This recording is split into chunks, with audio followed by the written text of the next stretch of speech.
What's up, gamers? How we doing? Good morning and happy Tuesday. Thank you so much for that hype train, the hype locomotive that we started off with this morning. Wow, what a wonderful day to start the day.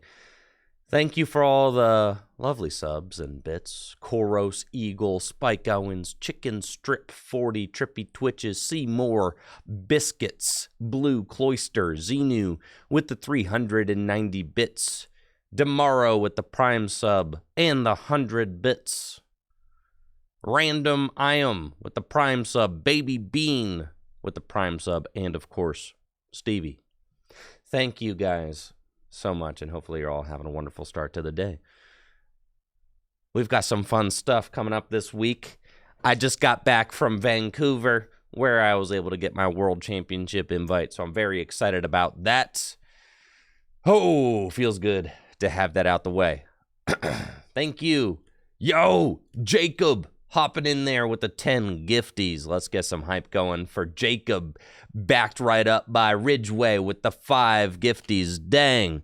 Jacob rocking 553 total gifts so far to the channel. And Ridgeway, 141 total gifts so far to the channel. Thank you guys so much. Let's get some hype going. Wee-oo. That's crazy. Thank you, Yoshi, for the 100 bits. I really appreciate it. Yeah, it's crazy. Vancouver was an awesome time. I had never been to Vancouver before. And this is like, I'm so excited that Pokemon gives me, allows me to have these life experiences and opportunities. It was just, it was really wonderful. Thank you, Irish Luck, for the Prime sub in the 4 months. Yeah, I'd never been there before. It blew my mind. I think they call Vancouver the rainy city. And that's the thing is like, yeah, I get that. Okay, it's like it's rainy there. It's just kind of constantly dreary and overcast. What I didn't expect was that that just doesn't stop anybody from doing anything. There were people outside skateboarding at the skate park. It was rainy and 40 degrees outside, and there were people outside skateboarding. That's just what I did not expect about Vancouver, is that they just live like this. Oh my God. It's 40 degrees and raining. Why are you guys outside skateboarding?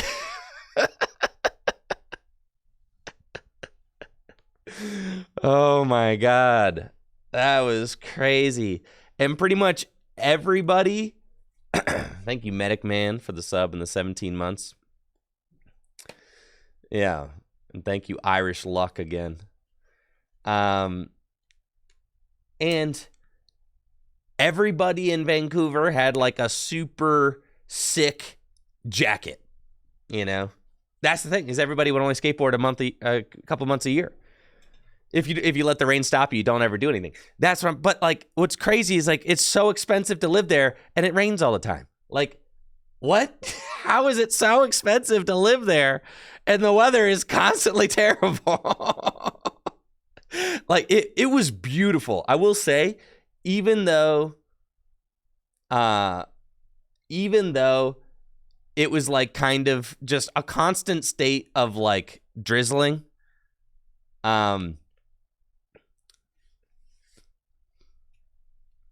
it was constantly just drizzling. And even though it was in the 40s, Jacob says rain makes me happy. Some people live for that. That's great. It was beautiful though. Looking out from the convention center and just seeing the mountains there. The Pacific Northwest is ridiculous. Yeah, it's beautiful. All right, listen. Akron, Ohio is the best place in the world to live, but we don't got mountains like that. Okay, we don't. It's pancake flat here. I'll give the Pacific Northwest that. They got beautiful mountains. Thank you, it's Thayer, for the Prime sub in the 19 months. The only gym you go to consistently? Same, honestly. Yeah, no mountains, but we do have plenty of dreary weather. This is true. It ain't no Akron. That's what I'm saying. Yes. I missed the soft opening of the Green Dragon Inn, which is the new bar and board game cafe, which is like right there. And I'm very excited about that. The soft opening was this past weekend. It looked like it was very successful. People had a lot of fun. That's great. The grand opening is this upcoming weekend, so I'm very thrilled about that. I will have board game bar and cafe, just full service bar and cafe, just 100 feet from my office. So could not be more excited about that. That's just going to increase the value of Full Grip's leagues and stuff. Like, you can go to league now, and then you could just go upstairs and grab a drink, just all at the same place. It's really, really is a dream. They are separate establishments. Now, you're not allowed to serve alcohol at league. That's why it's a separate establishment up the stairs. Yes, thank you. We Will Dream for that Prime sub in the 2 months. And then if you want some, fine Indian food, you could just walk from league across the hallway and boom, you've got some authentic Indian food right there. It really is. It's popping off, guys. Could not be more excited about that. Thank you. We Will Dream for that Prime sub. Thank you. So, Vancouver. Now, there's a lot to talk about. There's so much activities. And then we got Triplet Beat. My goodness, this is going to be such an exciting stream. And then check this out. I decided I'm going to try and do, oh my God, look at this card that I pulled. Isn't that fun? See, I should have done that a long time ago. Now I don't have to hold it up to the, I don't have to do that anymore. We could just, I pull the card and then we go boom, just like that. Yeah, that's fun. So anyways, I was, I got that going. So that's going to make openings a lot more fun. I've got 6 boxes of Triplet Beat that we are going to be, opening, but we are only opening 5 of them today. 1 box I am going to save for me and Michael Zeely, and we are going to draft it. Since this is a set that you can draft, it's a draftable set, and what I mean by that is when you pull the EX, I think you're guaranteed to pull the other cards that you need to play the EX in the same pack, something like that. Okay? Yeah, thanks, Dave. I appreciate that. So, sealed, not draft, sealed. We're going to play sealed. So, each of us are going to have 15 packs, and we're going to build a deck out of them, and we're going to battle. So, we're going to do that next week. We're going to do a Triplet Beat sealed battle royale. You build a 40-card deck. You kind of play like a pre-release. So, I'm going to save 1 box so Zeely and I can do that. Because I've never done that before, and it sounds a lot of fun. So, one of those boxes, forget that this box existed. This box, never existed. You'll see that box next week when we do the draft experience or the sealed Pokemon TCG experience. So we got 5 booster boxes today, which is a lot of booster boxes, frankly. I mean, that's a healthy amount of Triplet Beat, if I'm being honest. The set is not that big, so I think that we're gonna get our fill with 5 boxes. And then that draft experience is going to go hard. I do want to make sure, let's see, that I got the cleanest. Yeah. All right. Because I'm also going to be using that extra box for my thumbnails, so I need to make sure that the one that I set aside has to have the cleanest plastic on the front. Yeah, that one, the plastic's a little loose. All right, let's take a look at this one. Yeah, no blemishes on the box. Yeah. Okay, that's good. You don't want any blemishes for the photo, you know what I'm saying? Thank you, Colin Wallen, for that Prime sub. Appreciate it, Colin. So, yeah, we got Triplet Beat, but that's just we're getting to that, but we're not quite there yet. Because we got a lot of stuff to talk about. We had Lugia win Vancouver. Lugia stay winning. But I think that's something that was really cool. the PokeStats Live. Did any of you guys see that? It's like this new website developed by Jared Grimes, who's actually an Ohio local, I think. And it was really cool to see and use the PokeStats Live thing over the weekend. So let's take a quick little look-see at that. Is he in Michigan? All right, I was going to say I've seen him in at tournaments. So, like, I know he's not far. Yeah, thank you, Colin Wallen. New to playing the game, could I explain how the people on regional streams move the cards around in their hands so quickly? I'm a drummer and very fidgety. It looks like fun.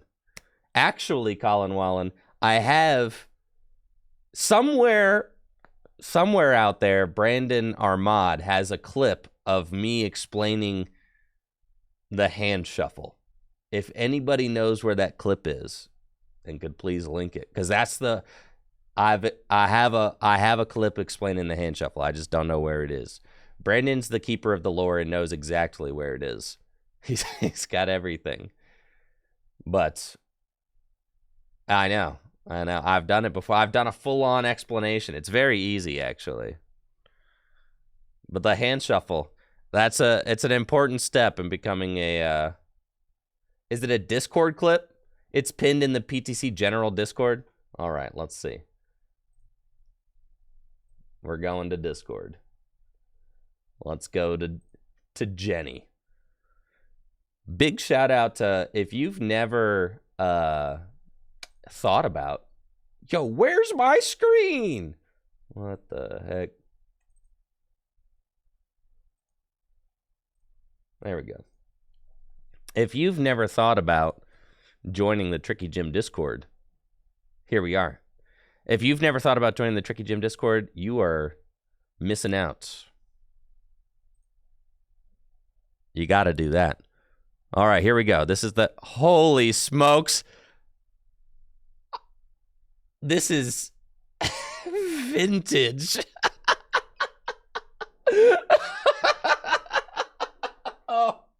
Oh man. Holy smokes.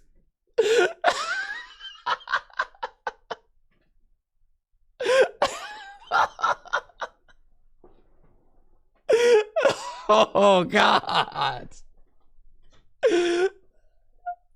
Who is this man? 3 years ago? God. The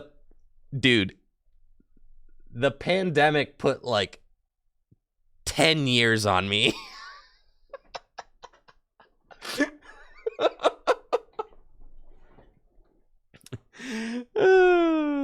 Yeah. Thank you, JS Yatica. Yeah. Oh my God. Holy smokes. Okay. All right, due to popular request, I'm going to be showing off how to do the hand shuffle here. You may have seen it performed. This is also sick because you get a sneak preview of what it looks like when I don't shave for a week. Yeah. Like if I don't shave for 1 week, this is what you got. All right, due to popular request, I'm going to be showing off how to do the hand shuffle here. You may have seen it performed before if you've ever attended a trading card game tournament. Players, it's like a fidget, right? You fidget with the cards in your hands, usually during your opponent's turn, while you kind of wait for your opponent to make a game action. Just take a few cards in your hand and you're just going to, like, you know, shuffle them back and forth like this, and you make that snapping noise. There's something about the snapping noise is just really gratifying. Yeah, that just feels really good, right? Something about it just Dang, he's good at that. It helps you kind of just focus on you know, maybe whatever your opponent's doing, or helps you You're not staring at your hand, you know, you're not even looking at it, but you know, you got your cards, you're ready, and you know, helps keeps you engaged, you know, especially if you're easily distracted, which I know you know, sometimes that could be a thing as well. Keep you engaged in whatever your opponent's doing. I know sometimes like I'll you know, fidget my leg a little bit just to keep me kind of occupied during my opponent's turn. Pokemon is a game uniquely that you know, you do not interact during your opponent's turn, so there's not really anything to do with your hand or your cards other than to fidget. So in this how-to video, I'm going to be showing off how to do the hand fidget. You know what's messed up? You know what's like really, really messed up is that when I was thinking about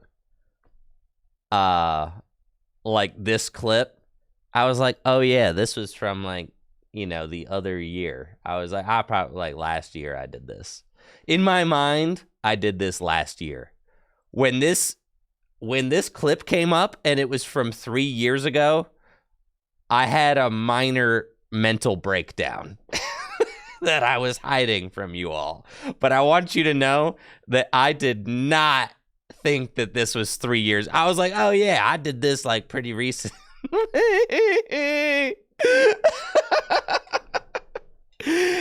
And yet here I am posted up in front of multiple sealed Wizards of the Coast booster boxes. You know those did not last through the pandemic. These were all full grips, by the way. These were never mine. I'm not filthy rich, okay? I don't have any of these boxes. These were all full grips, and they all sold, obviously, during the pandemic when things popped off. Now, some of this stuff back here is mine, like the PSA cards, but like these base set booster packs, yeah, those are full grips. Yeah, this is all full grip stuff. So, and if you have not already, make sure to check out the Twitch channel, twitch.tv/TrickyJim, where I'm actually live right now.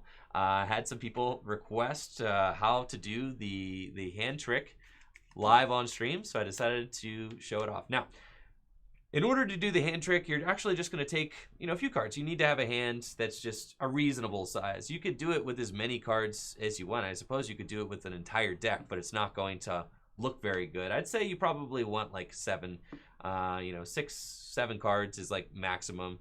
And you're actually going to hold the hand between your thumb and your index finger, just like that. So you're going to take your index finger there, your thumb there, and you're going to grip the hand between the two. So this is your backbone. This is what you use to hold the deck in place. Make sure that the hand does not fall out of your hand, right? So this is kind of like your home base between the thumb and the index finger. Now you're going to take your other hand, and it depends on, you know, whichever hand you find dominant. I'm most comfortable holding in my right hand. I'm right-handed.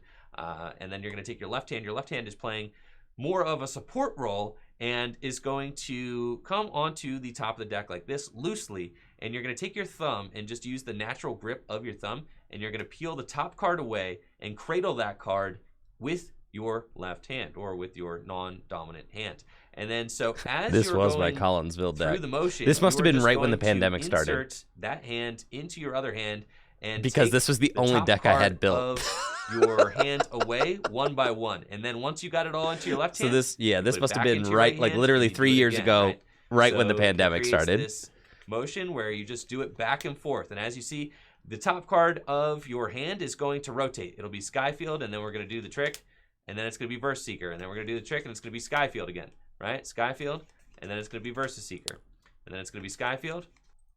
What rebound season are you talking about, Dankus? I top-8'd 2 regionals last season. What are you talking about, rebound season? Last season, I top-8'd 2 regionals. Yeah, I don't know what you're talking about. And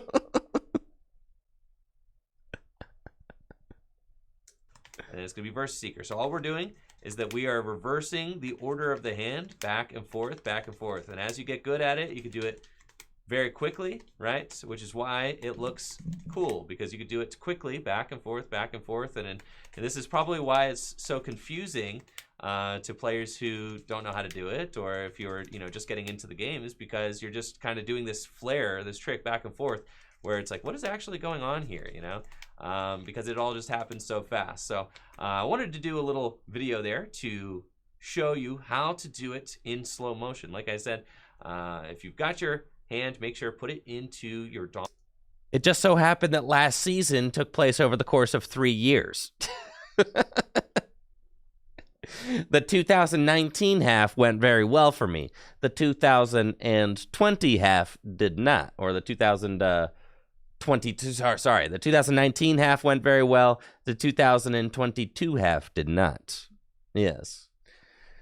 But we're right back where we were before. We're chilling. Dominant hand there, grip it between the corner of the deck. I absolutely hated the Intellian format. Take your other hand. It didn't click with me. The Intellian, it just didn't.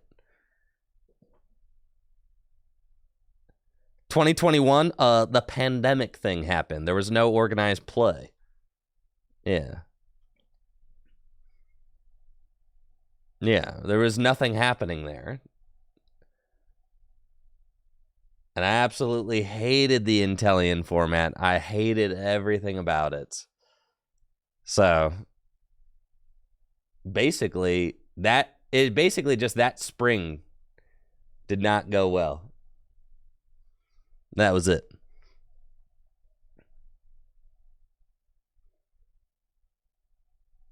And then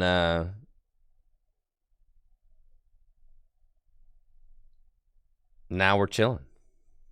And you kind of lightly cradle the hand there and slowly peel that top card away one by one. And then you can take this, and this is kind of doing like an in and out motion, right? So we're just going to put the hand between the thumb and the remainder of your hand so that your thumb can naturally just grip that top card away, right? And you're just going to do that. You can do it slowly at first and then pick up speed as you get more confident with it. And then after you practice that a few times, you're going to be ready to take it to the tournament table. So that's it for the how-to. Short and sweet little how-to on how to do the hand trick. Hopefully, you practice a little bit. If this video is helpful, make sure to like the video, sub to the channel, ring that bell, and you can stay up to date on when I post videos. Also, make sure to check out the Twitch stream, twitch.tv/TrickyJim. After some practice, you'll be shuffling your hand like a pro in no time. So hopefully you like that little... That's the hand trick, baby. The snap comes from the last card.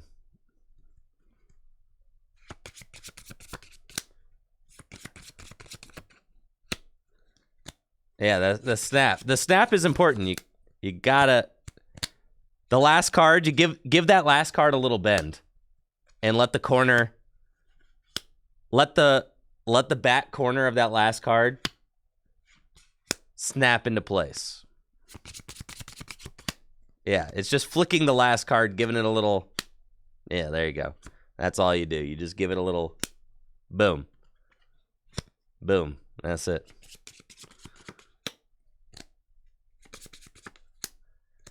Cards are built to be bent. That's just what they're flexible. They're pieces of cardboard. It's not like you're not ruining the card by giving it a little snap, a little snippety snap. Now, if you don't like your cards to get any playware, then yeah, don't play with them. That's not it. If you don't like your cards to be played, then don't play with them. However, cards are crafted to be played. That's what they're for.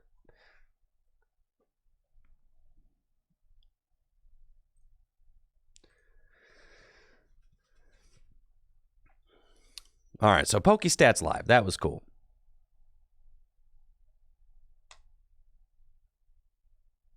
Oh, wow. Look at this handsome man right here. Boom. We got 18th place at Vancouver. Honestly, I mean, I was pretty thrilled with, yeah, this is sick. So this is the thing. Like, I could go through each of my rounds. Like, this is so sick. I don't have to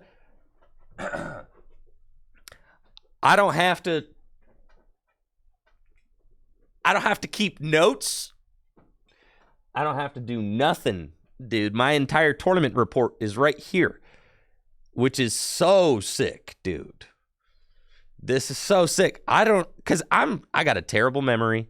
I don't keep any notes.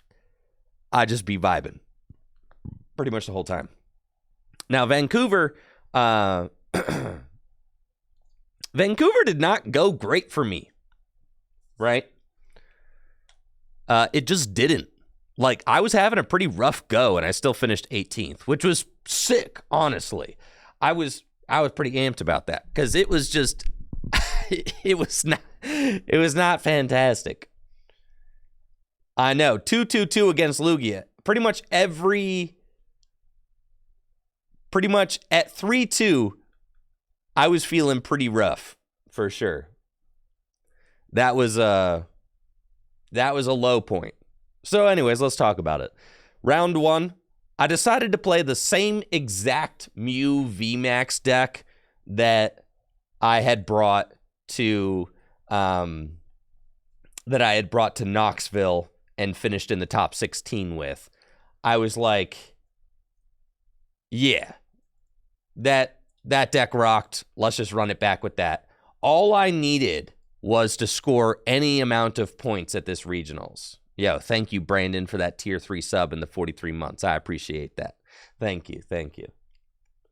All I needed was any amount of points. And if you look at my results from the season, right, then, like, obviously the deck that I was going to score any amount of points with was always going to be Mew, right? So you can see this was kind of like my season wrap-up. I got top 64 in October at Peoria with Mew, 36th place, bubbled out of top 32. Salt Lake City got 25th place, another top 32 with Mew. Toronto, another top 32 with Mew. Then I decided to switch it up with Lugia, easiest tournament of my life. Scooped Riley into top 8 and finished 11th in December. I mean, I didn't even feel like I was playing Pokemon cards at that tournament. I just felt like I was playing the most broken deck ever conceived by mankind and was just stunting on everything I sat across from. That was that was insane. Did not feel like I was playing Pokemon cards at Arlington. But then that led me to want to play Lugia 2 more times. And those 2 times were the dark part of the season where I just dropped at both of those events, Orlando and San Diego. So, yeah, did not do well after Arlington. So then I decided to throw away Lugia and never try playing that deck again. And got top 16 at Knoxville with Mew flying Pikachu VMAX. Yeah, thank you, Gazer and CMT, for those subs. Appreciate it. Thank you. And then Vancouver, we went back in with Mew. So we quickly realized that Mew was the truth. That's just what we had. If we wanted to get the invite, just keep jamming Mew and everything would work out. And sure enough, it did exactly that. Now, I booked my trip to Vancouver before my Knoxville finish. And you could imagine, you know, knowing that I need 350 championship points and having what I had 220 plus, I had 300.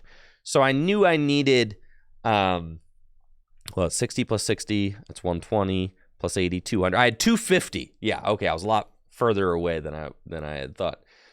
And thank you, Ryu Kage, for that sub in the 44 months. So I booked the trip to Vancouver at 250 points, knowing that I needed 100 more championship points. I am going to EUIC and I am going to NAIC. Those are going to be the only 2 internationals that I attend this year. But, you know, nothing in Pokemon's guaranteed. So I just wanted to give myself as many options as I could to try and clinch the invite. So I booked the trip to Vancouver, and I'm thankful that it paid off. And we were able to just, like, kind of put that invite away. So that was great. Now, where did my PokeStats Live go? Come on. There we are. Okay.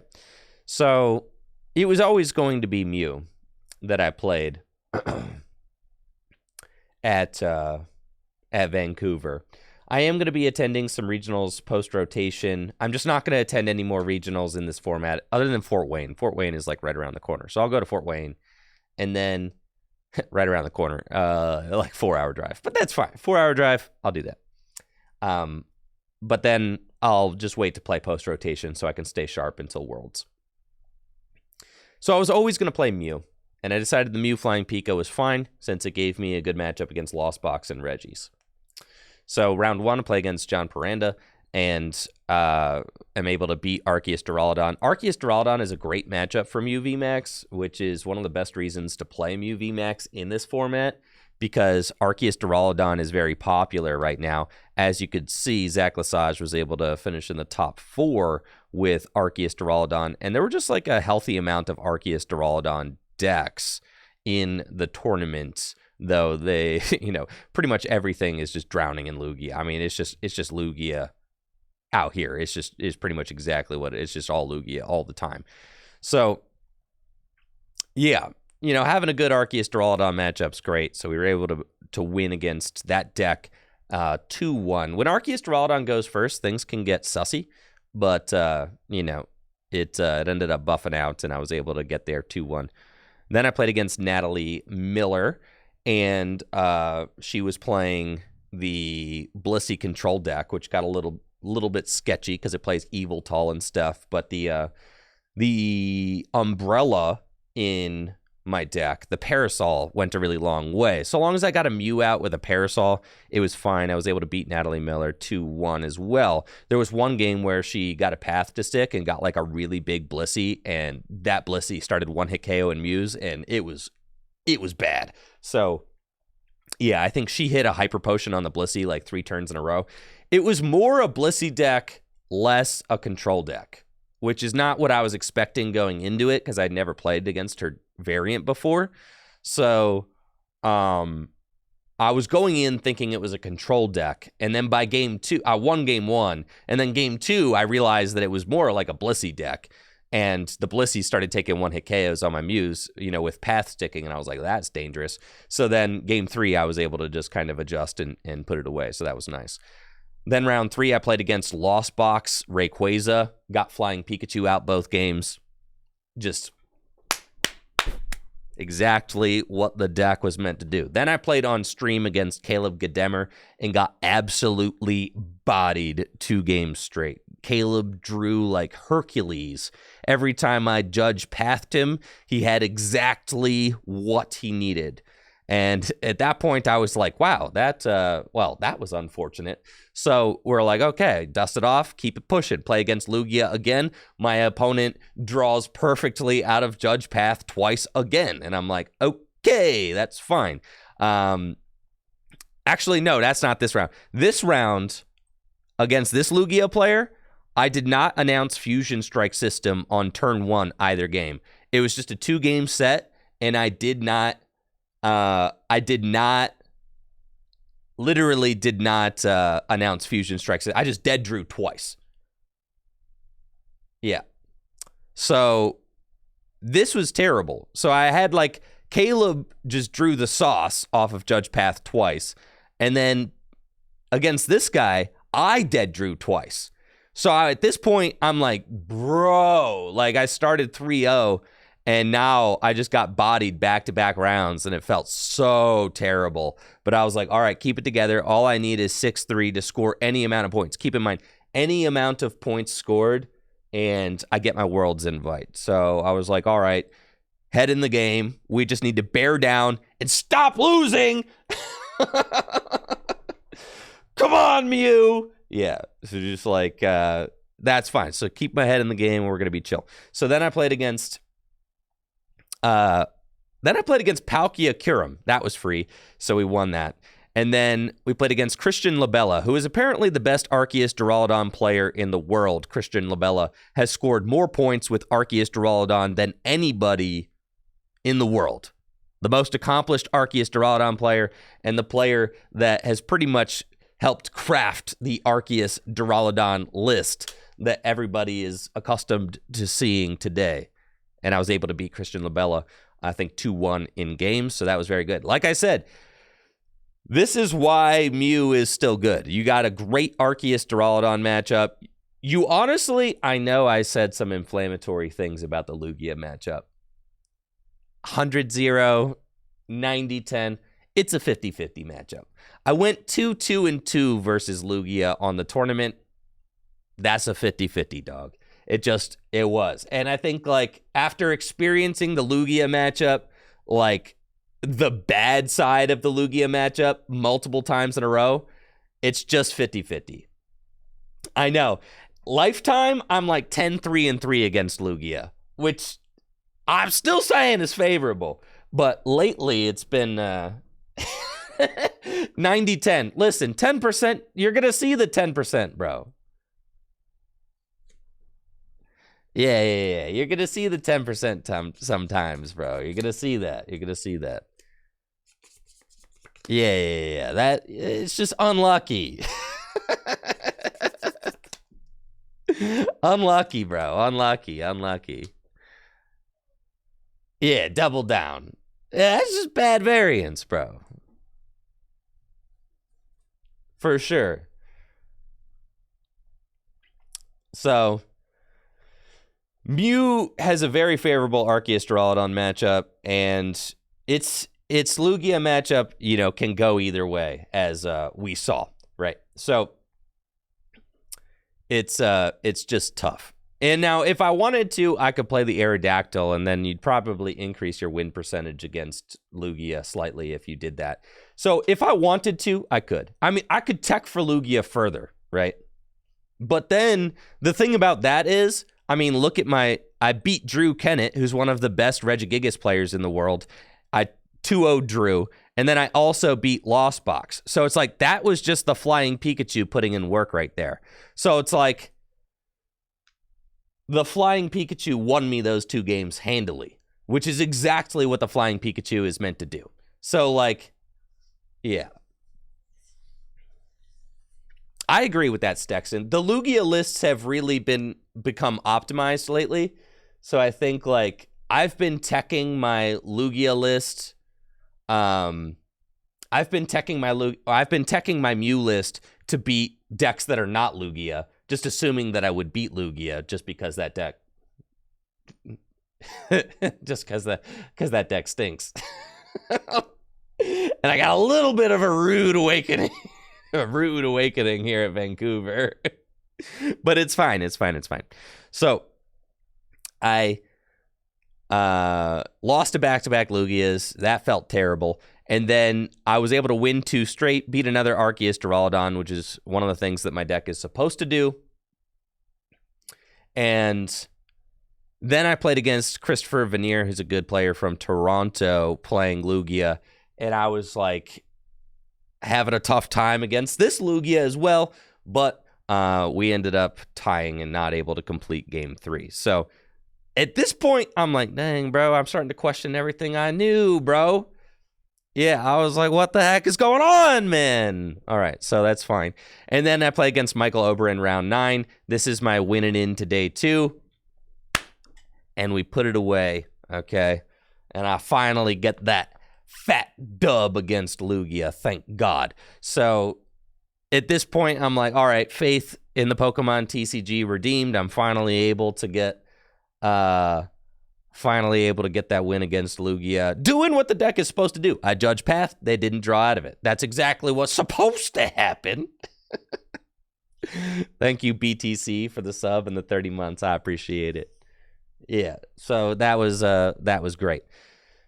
So at this point, I have my invite guaranteed, and I'm feeling pretty good about that. The trip is a success. All I needed was to get 6 wins, and I would be guaranteed my world championship invites, because going into this event, all I needed was 20 points. All I needed was 20 points for my world's invite, and we got it at that point. So all I needed to do was, was just finish the tournament. So that's what I aim to do. The tournament began at 7:30 a.m. after Spring Forward. And I'm playing against Derek Hong, who ended up going 7-6-1. So my resistance was terrible. Playing a Mew Mirror. So this is exactly what I don't want to see. You never want to see a Mew Mirror. I mean, there's not a lot to it. You judge path, you Roxanne path, and you hope it sticks. The player that goes first needs to just take a knockout every turn, and they're guaranteed to win. There is no way for a Mew VMAX deck to knock out 2 Mew VMAXs in one turn. Therefore, the player that draws perfectly will always win in 4 turns, and the player going first has the opportunity to win in 4 turns before the player going second. That's just how the Mew mirror goes. So the player going second has to stick a path. That's the only way that you can win, is if your opponent gets stuck by a path. So Derek wins the coin flip, goes first, and wins. My paths do not stick. I go first game 2, I win. Derek goes first game 3 and is wasting all of his path counters. I mean, he's like discarding vacuums, discarding stadiums, and I'm like licking my chops. I'm like, this Roxanne path is going to be the Roxanne path of all time. He's wasting his path outs. He doesn't know that he needs those in deck desperately to win this game. And I'm like, I've got my strategy down. I knock out a Mew VMAX and Roxanne path to go to 1 prize remaining, and I have the game-winning boss in hand. Derek gets a 2-card hand. There's only 1 vacuum left in the deck, and I just need him to not have boss or vacuum, and I win the game. And sure enough, off his 2 cards, slams the vacuum, gets the path out, draws into Cramomatic, flips the heads, bosses up my... And I'm like, okay, that's fine. All right, okay, all right. So at that point, I'm like, that's just how this is going. This is like my Vancouver tournament. It's like, dang, every 50-50 situation, everything that like I just needed the scales to tilt in my way, they were just not tilting my way. Everything that could have, like, everything that was like on a thin margin was just not going my way at this tournament. And it was like, whatever, dude. I already got my invite. It's fine. But like, I guess we're just going to keep it pushing. So then I played against Makani Tron, who is playing his Arceus, Flying Pikachu, Aerodactyl, Alolan Vulpix V-Star deck. And I win the coin flip there and go first. So that is huge because this is a deck that plays Aerodactyl, and his main strategy is going to be to set up Aerodactyl V-Star and shut off all of my Pokemon V's abilities. So against Makani, I go first, but I whiff the turn 2 attack going first. Like, sometimes you're playing Mew and you just Fusion Strike system for like 4 and you don't get a single playable card. That's exactly what happened. So I'm like, I need to just knock out this Arceus V to just initiate the trade. And I play a couple power tablets, I Fusion Strike system, and I have to pass. Which was terrible. Oh my God. So I'm like, cool. What started out as like a great matchup going first, now I basically, can you click lists? Yo, look at this, is insane. See how amazing this is? This is insane. I could show you everybody's list. This is so sick. God, the PokeStats Live thing is no joke. This is like, this is a brilliant website. This is the future of like tournament reporting and all of that. I mean, my goodness, I could just go through exactly what happened every single match. It's insane. So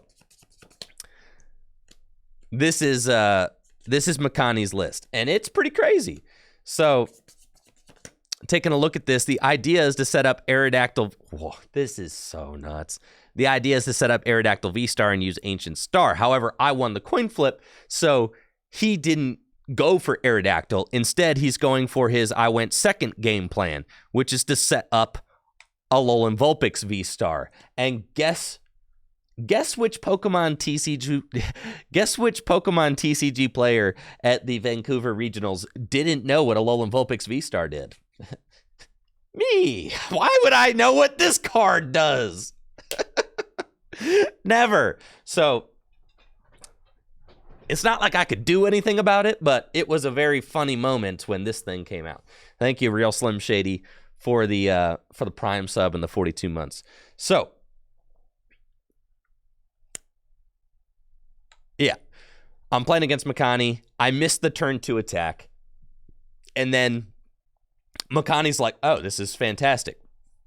So what he ends up having to do, he doesn't use his Starbirth V-Star power. And I'm very confused about that. I'm like, why isn't homie using Starbirth? Like, he missed the... So he's like, he makes a play where he uses Piers, which is so sick, right? And he gets the double turbo energy, and he gets the Drapion off of Piers.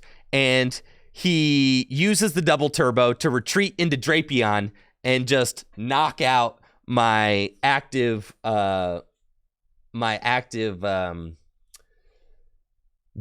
V, right?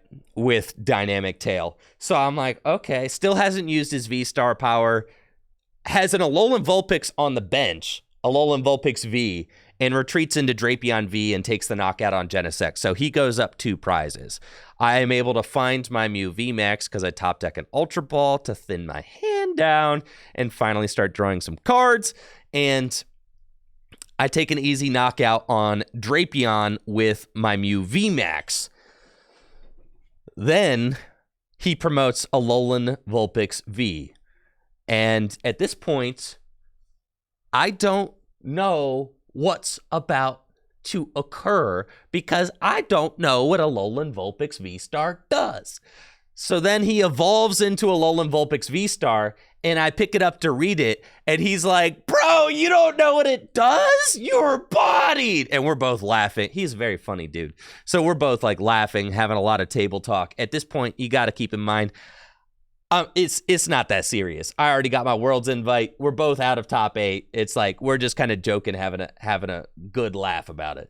So he's like, you don't know what it does? We're both like, so I'm like, oh my God, I'm dead because it evolves into Alolan Vulpix V-Star. And for those who don't know, Alolan Vulpix V-Star has this neat little attack, Silvery Snow Star. Makani didn't even know what the name of it was, barely. He's like, I'm going to Silver Star you or, something. So Silvery Snow Star for free. It does 70 damage times the amount of Pokemon V you have in play. And every single Pokemon in my deck is a Pokemon V, bro. I don't even have Oricorio in my list, okay? There is no non-Pokemon V. They are all Pokemon V, dog. They're all Pokemon V. So, yeah, that was a thing.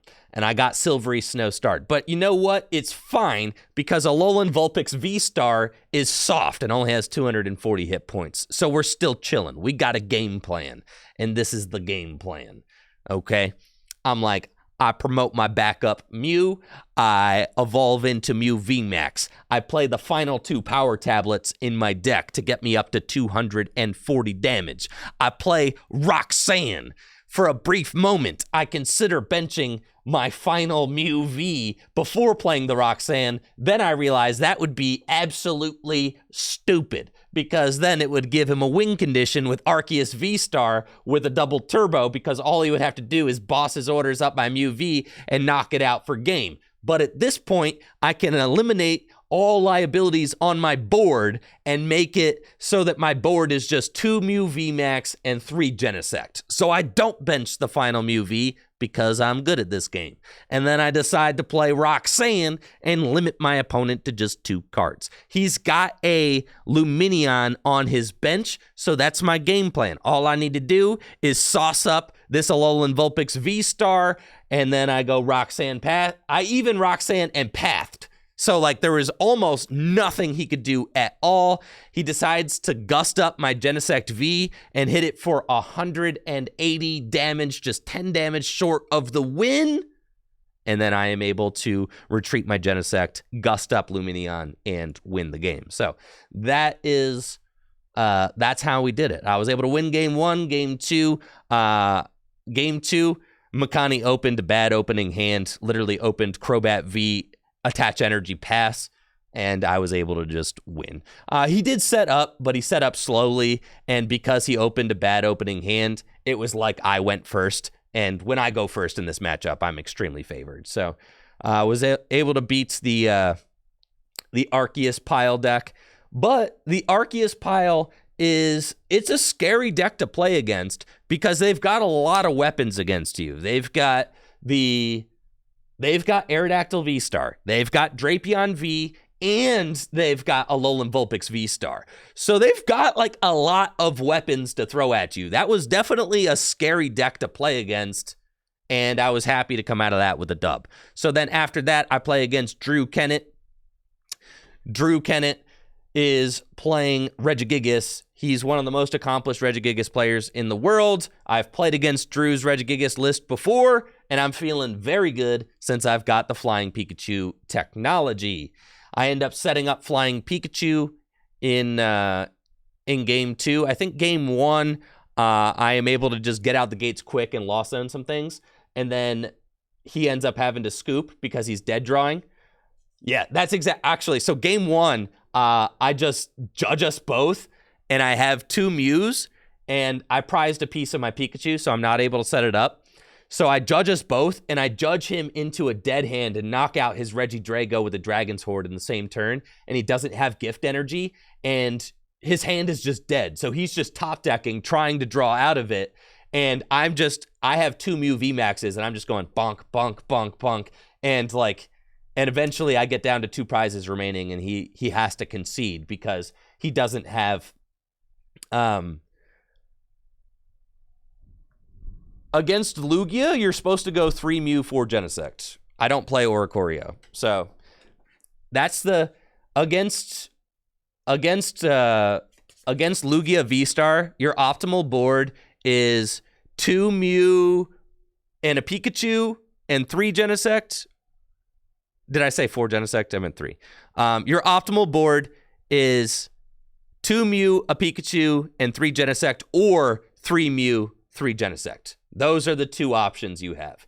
The Pikachu's not terrible in the Lugia matchup because with a Choice Belt, you can one-hit KO a V-guarded Lugia V-Star if there is no Dunsparce in play. So, it's not bad, it's fine.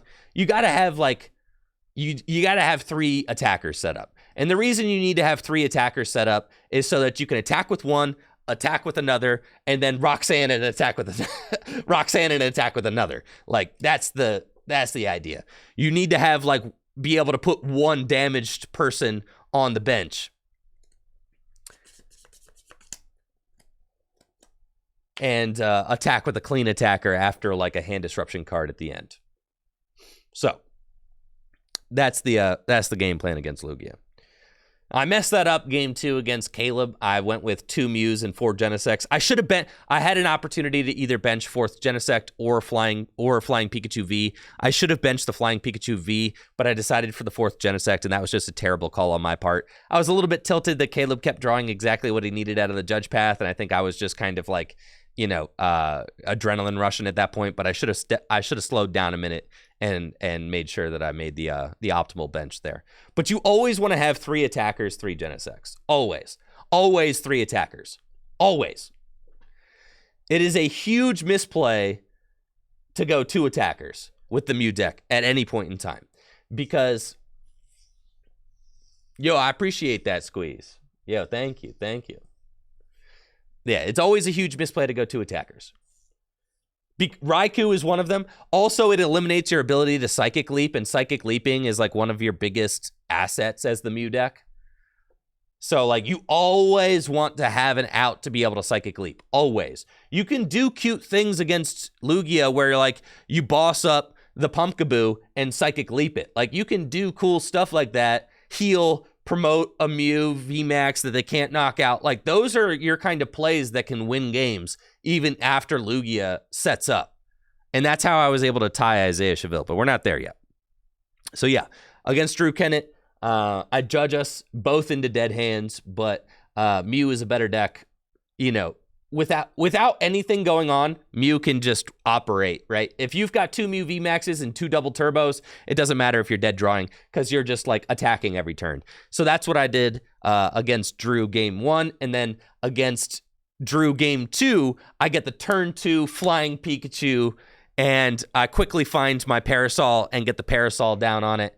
And and I'm able to win that game. So 2-0 against Drew Kennett, which felt really good. Then I'm playing against Isaiah Chaville, who is playing the same Lugia list that the regional winner Ian Robb was playing. Isaiah is able to get out of the path game 1 and is able to win. Game 2, Isaiah is also able to draw out of path, but I am determined to play as heads up as I can. And game 2 actually ends up getting really long and grindy because there are some turns where he doesn't have exactly what he needs for like the one. It's like basically the turn he needs to have a choice belt for a one-hit KO on my Mew, he doesn't have a choice belt. So like that opens the door for me to be able to actually win the game. So, you know, if he just has it, he has it and he wins. But like he didn't have it. So it's like, okay, I have a chance to win now. So game 2 goes really long, and I'm able to make like a really nuts boss Psychic Leap play on a V-guarded Lugia V-Star that I know I'm going to need to take out for the win. So I boss it up, and with a damaged Mew VMAX, I Choice Belt Psychic Leap for some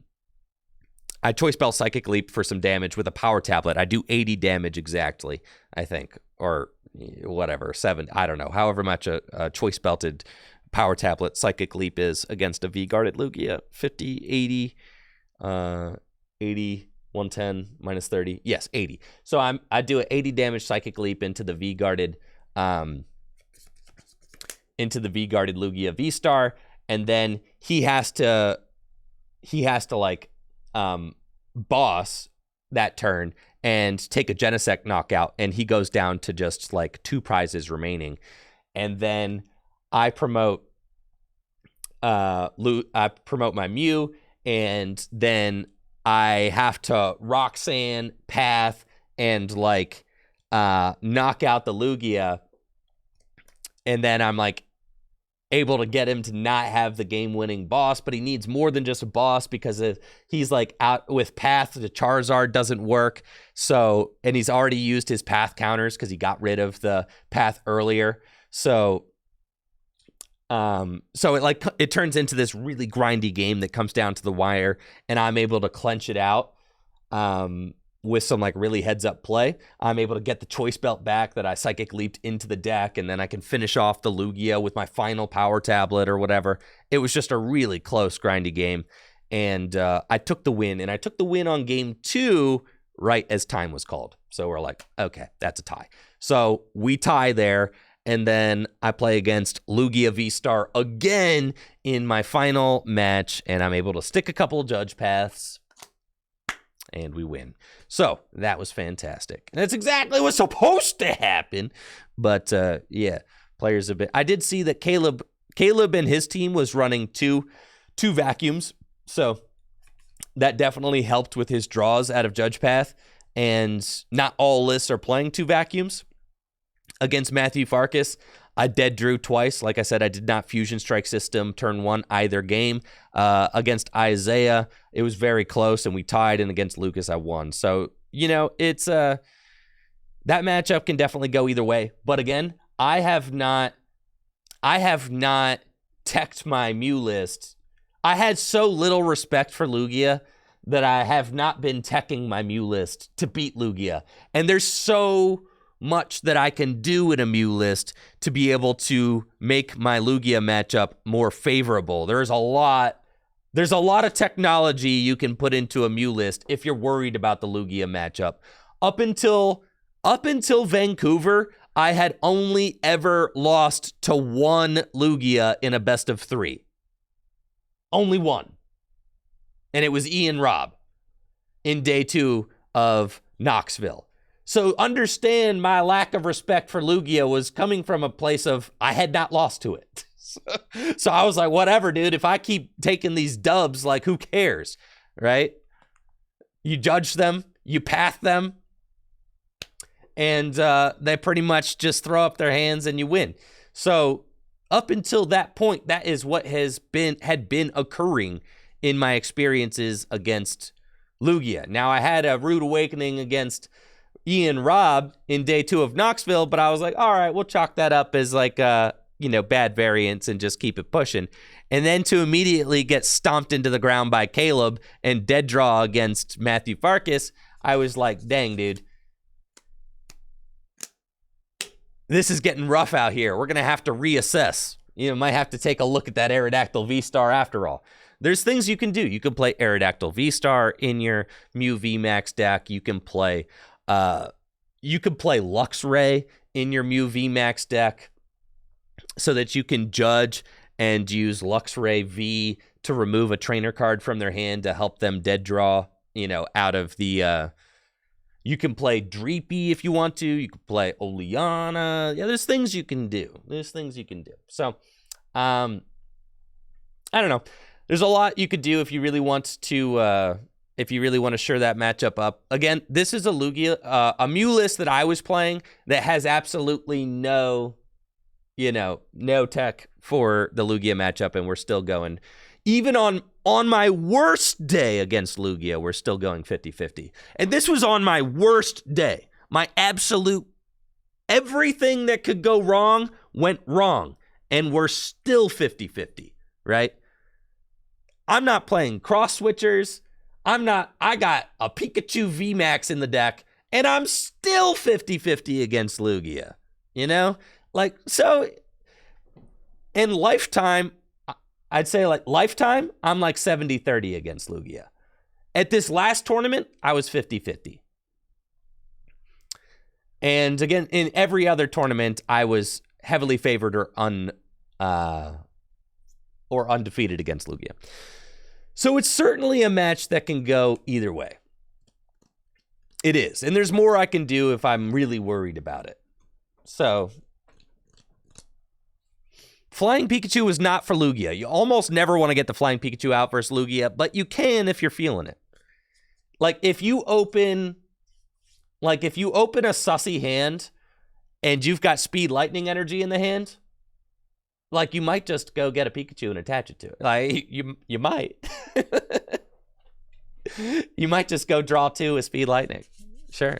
And then it's all right, well, I got this Pikachu's coming. Flying Pikachu's not bad against Lugia. It's not bad. It's for Lost Box and Regis. Yes.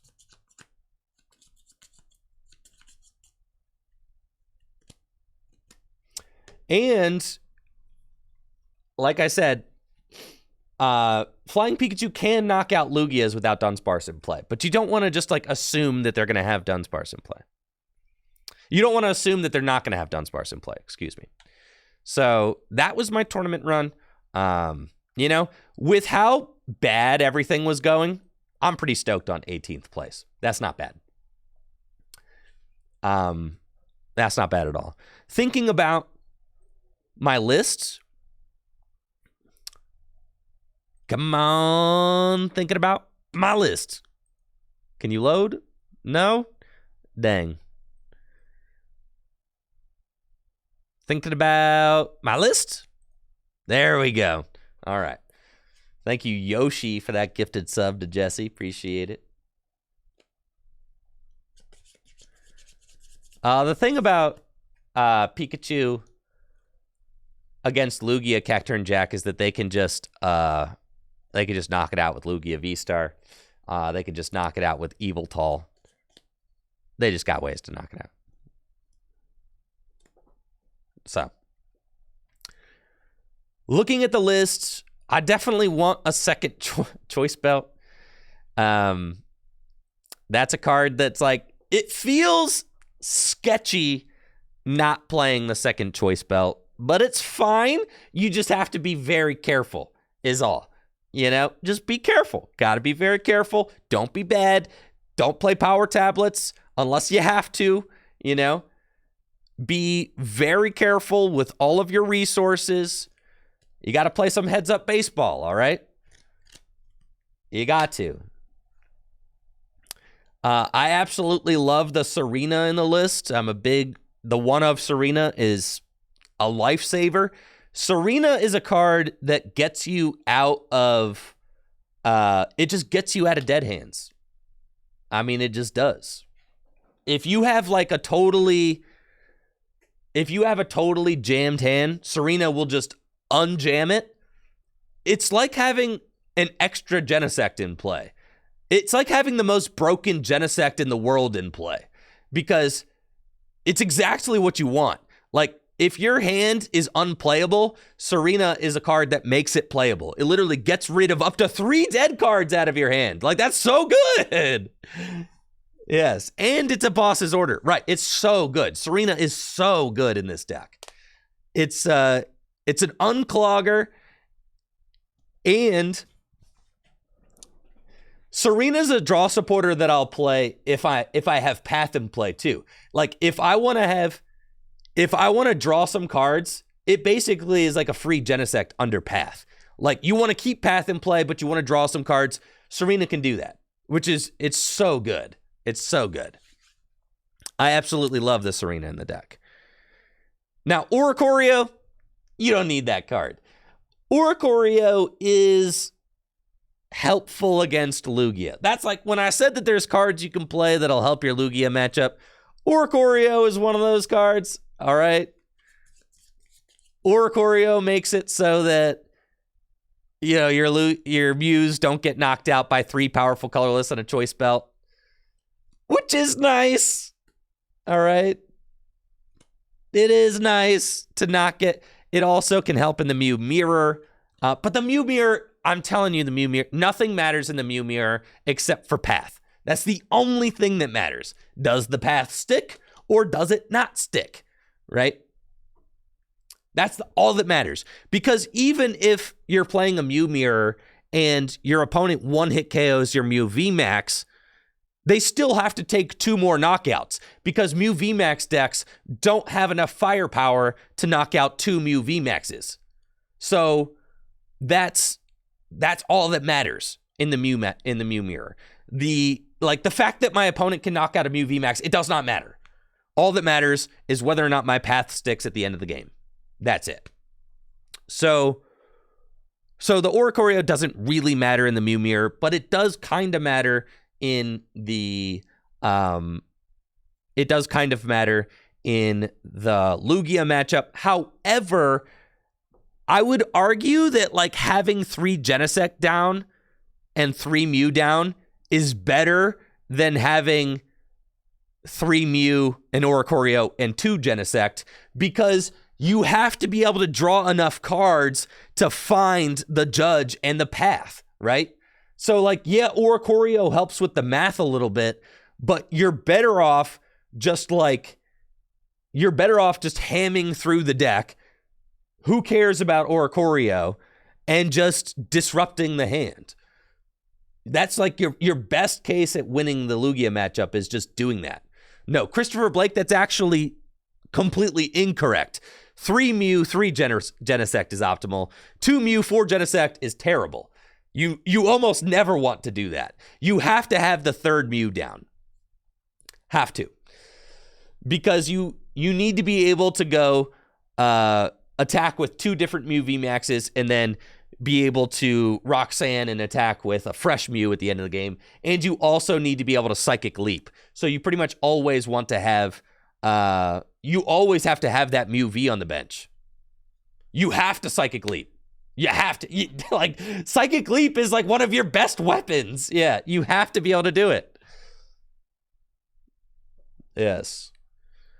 Why switch over Switch Cart? Because there's some paralysis decks out there.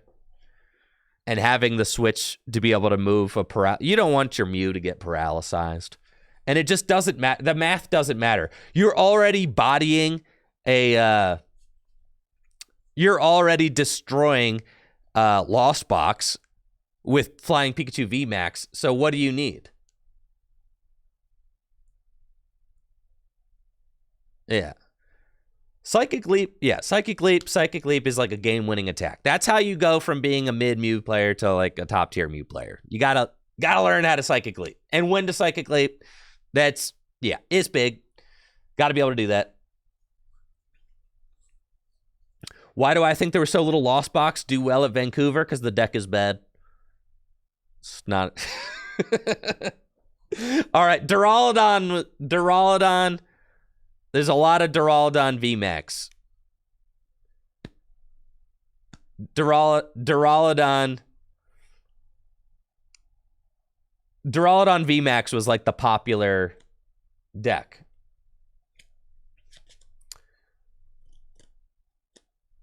Thank you, Munchlax, for the sub and the 13 months. So, yeah, the heavy ball is insane. I will say, without Oricorio in the deck, the Hisuian heavy ball has been low-key one of my favorite cards in this deck. Because if you prize 2 Genesect, usually you're having a bad time. But with Hisuian heavy ball, you're right back in the game, baby. Like, as a Mew player, having one of your Mew Vs or Genesect Vs in your final prizes can be, like, really devastating. But having the Hisuian heavy ball is, like, goated, actually. Just having that available has been super great. Do I miss having Silene? No. Silene only really matters with the cross switchers. You just gotta play careful. I will say that with this version of the list, you're pretty much always on your last switch. You know? And you need to be very careful. You're pretty much at the end of the game, you probably have 1 switch card left in the deck, and you cannot waste it. All right? You have to save that switch card because your opponent might just try to like deck you out or like something. You have to save that final switch card. It also, there's so many times where it's like you go Techno Blast and then you go Escape Rope Boss Techno Blast game. It's like you're going back-to-back Techno Blasts for like 4 prizes at the end of the game. You only got 1 switch card left in the deck. You got to save it. Switch cards are so easy. You see them in the opening hand, and you're like, I need to draw more cards. Here, play Escape Rope just for nothing, just to draw some more cards. Thank you, Blackadder, for the sub in the 9 months. There's so many times where you're on that final switch card. So if I wanted Silene for anything, it would be to like maybe get the switch cards back, but I didn't lose any games because I ran out of switch cards. You just have to be careful. It was like I was always down to my last one. So without Silene, you have to play very careful. There's no cushion. Yeah. And that's the thing is like I would play another switch before I played Silene. Or post-rotation, I'd play another rope because you're going to want to push Klefki out of the active. So you're probably just going to lean towards more switches because when I played cross switcher, you pretty much always Silened for the cross switcher. And now that you don't play cross switcher, you're pretty much going to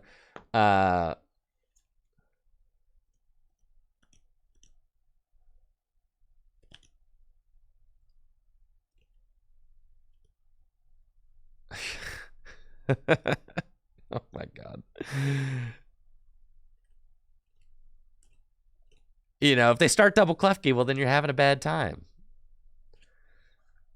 Double Sealstone, you know what this card does? It's broken. Especially if you're playing a 1/1/1 Flying Pikachu VMAX, right? Yeah, the double Sealstone, if you need to find that Speed Lightning, you need to find the Flying Pikachu, right? So, yeah, that's the list I've been rocking. It's been chill. You know, it's been consistent. And that's the thing. It's consistent. It's done what I needed it to do. You know, I haven't had the best Lugia matchup with the Flying Pikachu version. Your Lugia matchup is definitely stronger with like cards that are just better against like cross switchers. You know, if you're playing a more aggressive build with like cross switchers and stuff like that, you're going to be naturally a little bit better against Lugia V-Star. I really kind of like butchered the Lugia V-Star matchup with the inclusion of the Flying Pikachu VMAX, but I'm still 50-50 against Lugia V-Star, even with the Flying Pikachu in there. You know, and that could be a card that, you know, would be better. See, if you look at like Gabe, who also played Mew, look at that. He beat all these Lugias, right? I told you, 100-0. Man, I told you all. It's a 100-0, 90-10. I'll give it 90-10, bro. I give it 90-10. I'm holding my ground. That matchup is fantastic.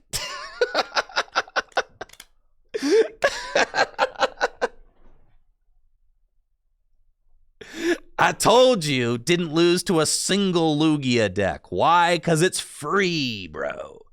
It's free. So, yeah. And that was the top placing Mew deck. Mew Aerodactyl. So, yeah. The Aerodactyl's good. And let's see. Did he play against... He lost to a Lost Box Ray. You see? And it's like, okay. So if you look at Gabe's tournament run, Gabe did not play against any Reggie, right? And lost to the one Lost Box he played against. So it's like, it's a meta call. He was able to play the Aerodactyl and then beat the decks he was supposed to beat and didn't play against the decks he wasn't supposed to beat. You're going to beat Goodra. Goodra is a great matchup for Mew. You don't need Flying Pikachu for that. Well, it's at least a 50-50, right? This should be a good matchup. But then if you look at mine, if you look at my record, right? Like, I was having a terrible time against Lugia, but then I beat the Lost Box and I beat the Reggie. So it's like, that's the trade-off. So you probably...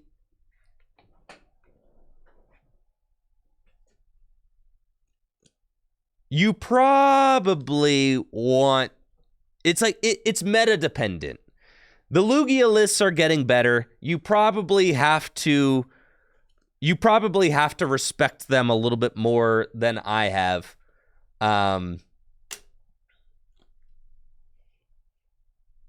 Yeah. But either way, Mew is good. People put no respect on Mew VMAX, which is, to me, hilarious. Because that deck is still just cracked.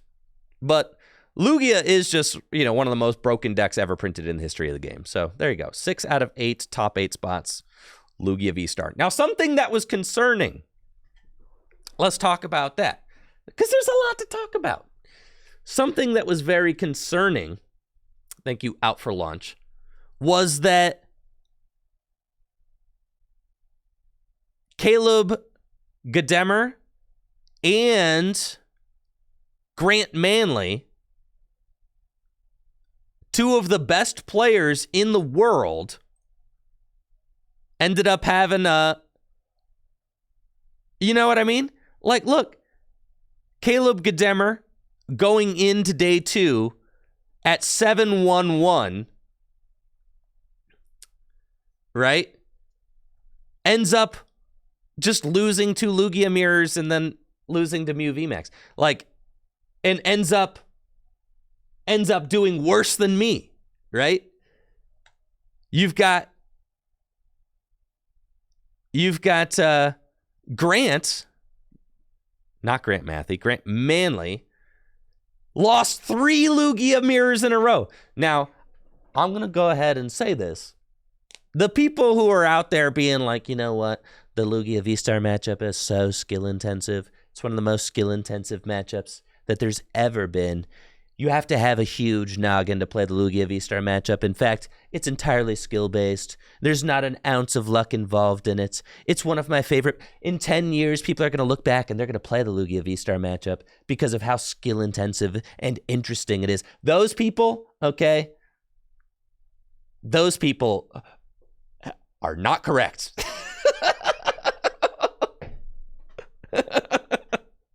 I'm just going to put that out there. Okay, that is not very accurate, okay? It's just not. Grant Manley, one of the best players in the world. It's just, I think my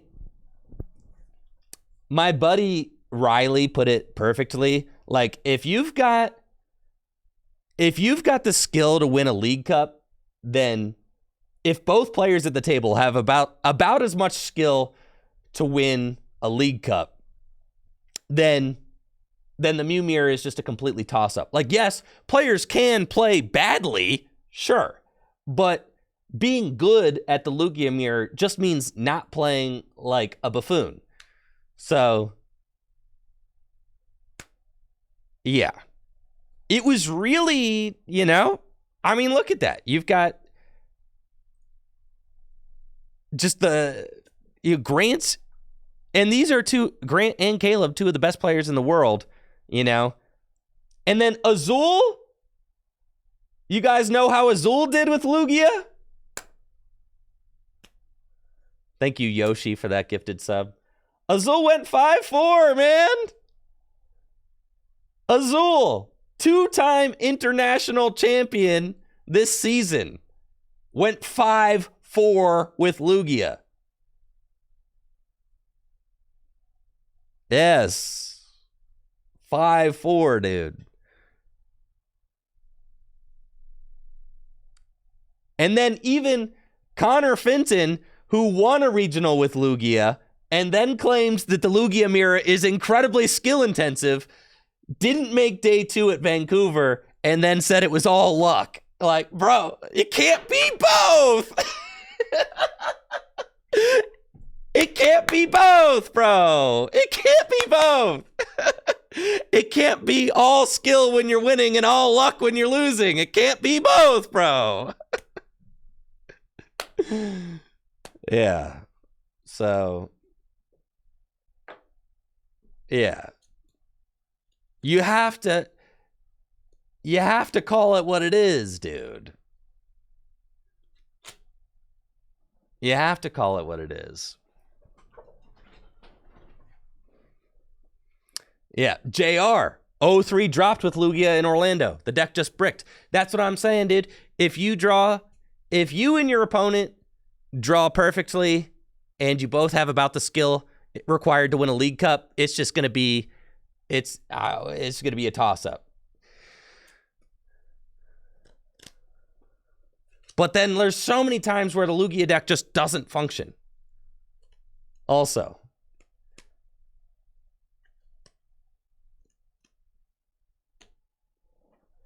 And Michael Pramawat, who just finished in the top 32 or top 16 of Knoxville with Lugia, said that he felt like every single round was playing a slot machine, is what it felt like. He's like every single round. And Michael Pramawat's one of the best players in the world. He's won 7 regional championships. He has been playing since day 1. And he's like, yeah, dude, it just feels like I'm just literally playing a slot machine. Ring ding ding ding ding ding ding ding ding ding ding ding ring ding ding ding ding. Yeah, it's just insane. So I don't know. I don't like Lugia. That's why I won't play it. But it's dominant. The deck is stupid good. Absolutely stupid good. Every single list is within 3 cards of each other.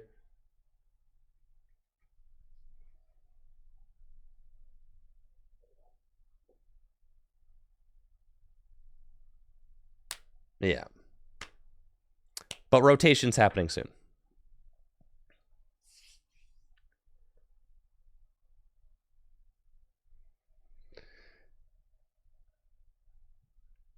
Yeah, I have to say, I will not be revisiting this format in any capacity in the future. That's for sure. I do not see myself wanting to relive these days. I mean, just look at this, bro. Like, look at the results. This is so unhinged. Absolutely unhinged.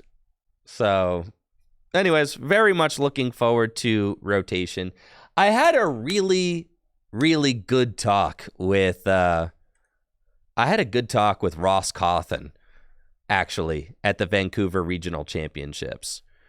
Now, for those of you who don't know Ross Cawthon, he is one of the most accomplished players in the history of the game. I mean, he is like the Cal Ripken of the Pokemon TCG. Ross Cawthon has qualified for every single world championship ever, okay? Ross Cawthon is a teacher who works a normal job, right? and someone I actually played against at the 2015 World Championships, and we both tied. We tied in day 2 of Worlds, and we both ended up finishing in top 16 of that Worlds. Thank you, Yoshi, for that gifted sub to Energan. Yeah, both Ross and I finished top 16 in the 2015 Worlds. We got to know each other. We played against each other and tied in day 2 of that 2015 Worlds. Thank you, Will and Daniel, for the sub in the 27 months. So Ross has a lot of perspective. He has finished second place at the World Championships twice. And that's the thing, Icky, is that Ross is not able to travel this much.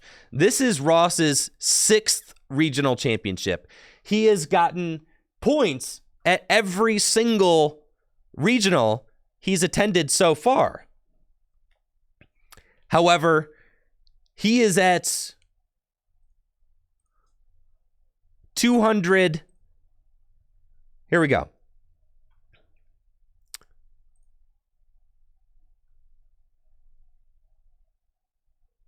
This season so far, right? He's got like a couple top 128s. He just got 30th. He's at like 280 championship points, right? And he's like, this is the hardest world championships. This is someone who invented the truth, right? Literally second place at Worlds in 2011, second place at Worlds in 2005, has qualified for every single world championships ever in the history of the game, an extremely accomplished player. And he says that this is by far the most difficult world championships to qualify for in the history of the game because there's no locals. So we were kind of commiserating together. If you want to qualify for Worlds this year, you have to average top 32 at 6 regional championships. That's just what you have to do. You have to be able to do that. If you cannot average top 32 across 6 regional championships, you will most likely not qualify for Worlds. I think there's 30 people who have Worlds invites. Let's see. Points. Let's go. In North America, can we go to season 2022-2023? Apply selection. No, this isn't championship points. Ugh. I don't know. How do you look up championship points? But anyways, Pokemon.com. Yeah, you have to go to Pokemon.com. All right. We'll do that.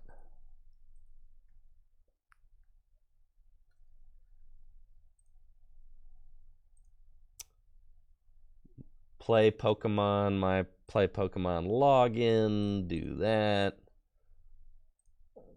Log in. Play Pokemon page. How do you find championship points trading card game?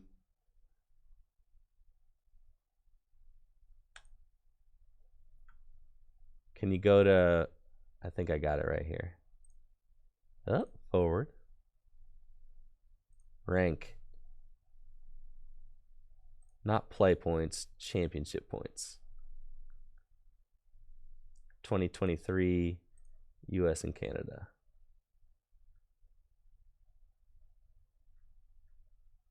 Okay.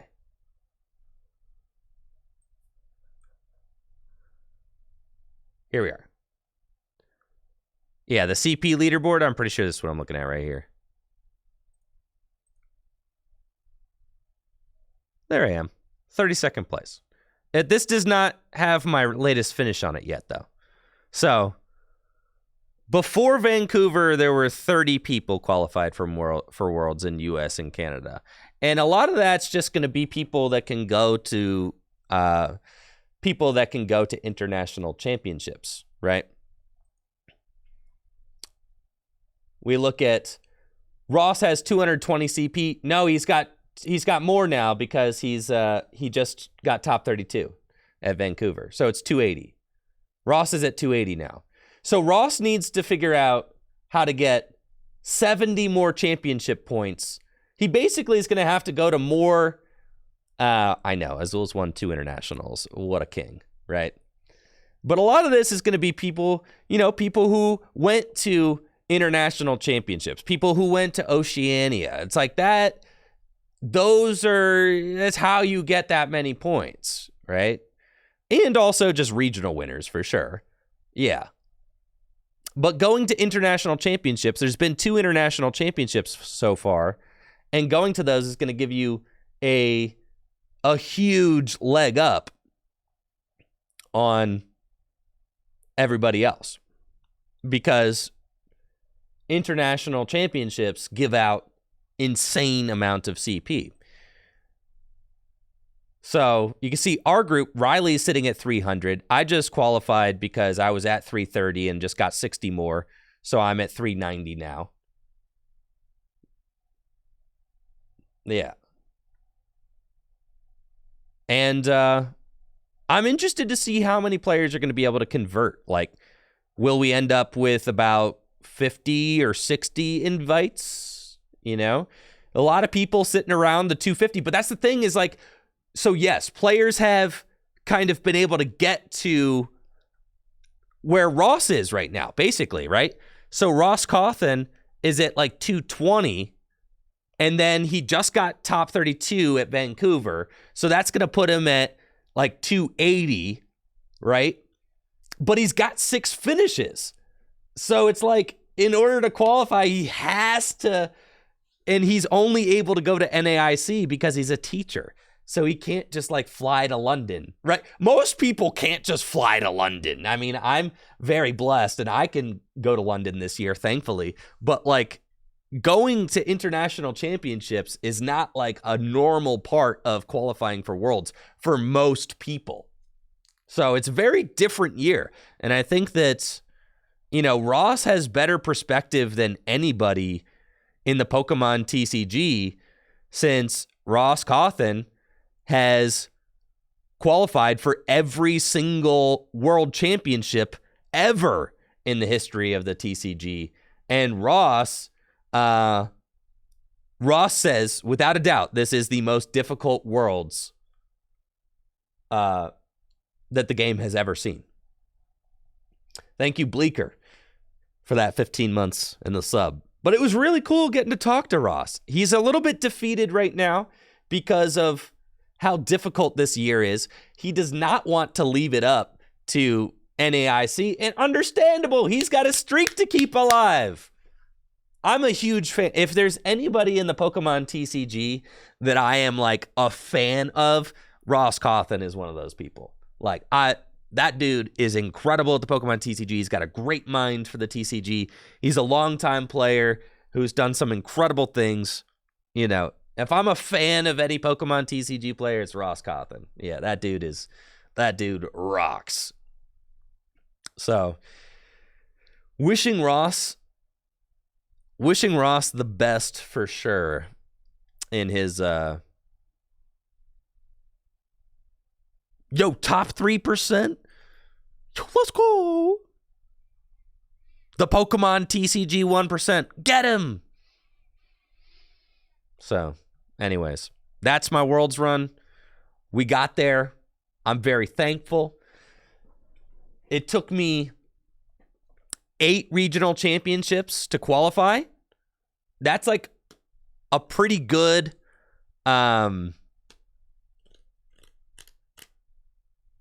that's a pretty good I don't know, batting average, I guess. I day 2'd 75% of the regionals I attended. So that was sick. I'm stoked. Gonna be fun. I can't wait. PokeStats Live is an incredible new resource for competitive players. And I'm very thrilled that, very, very thrilled about the work that has gone into this. Jared Grimes did an incredible job. I mean, being able to just like, you could click on every player and you could see, like, bro, there's the tournament report right there. You can just see exactly what happened. Isn't that nuts? Look how many. That is crazy, dude. It's unnatural to win this many Lugia mirrors.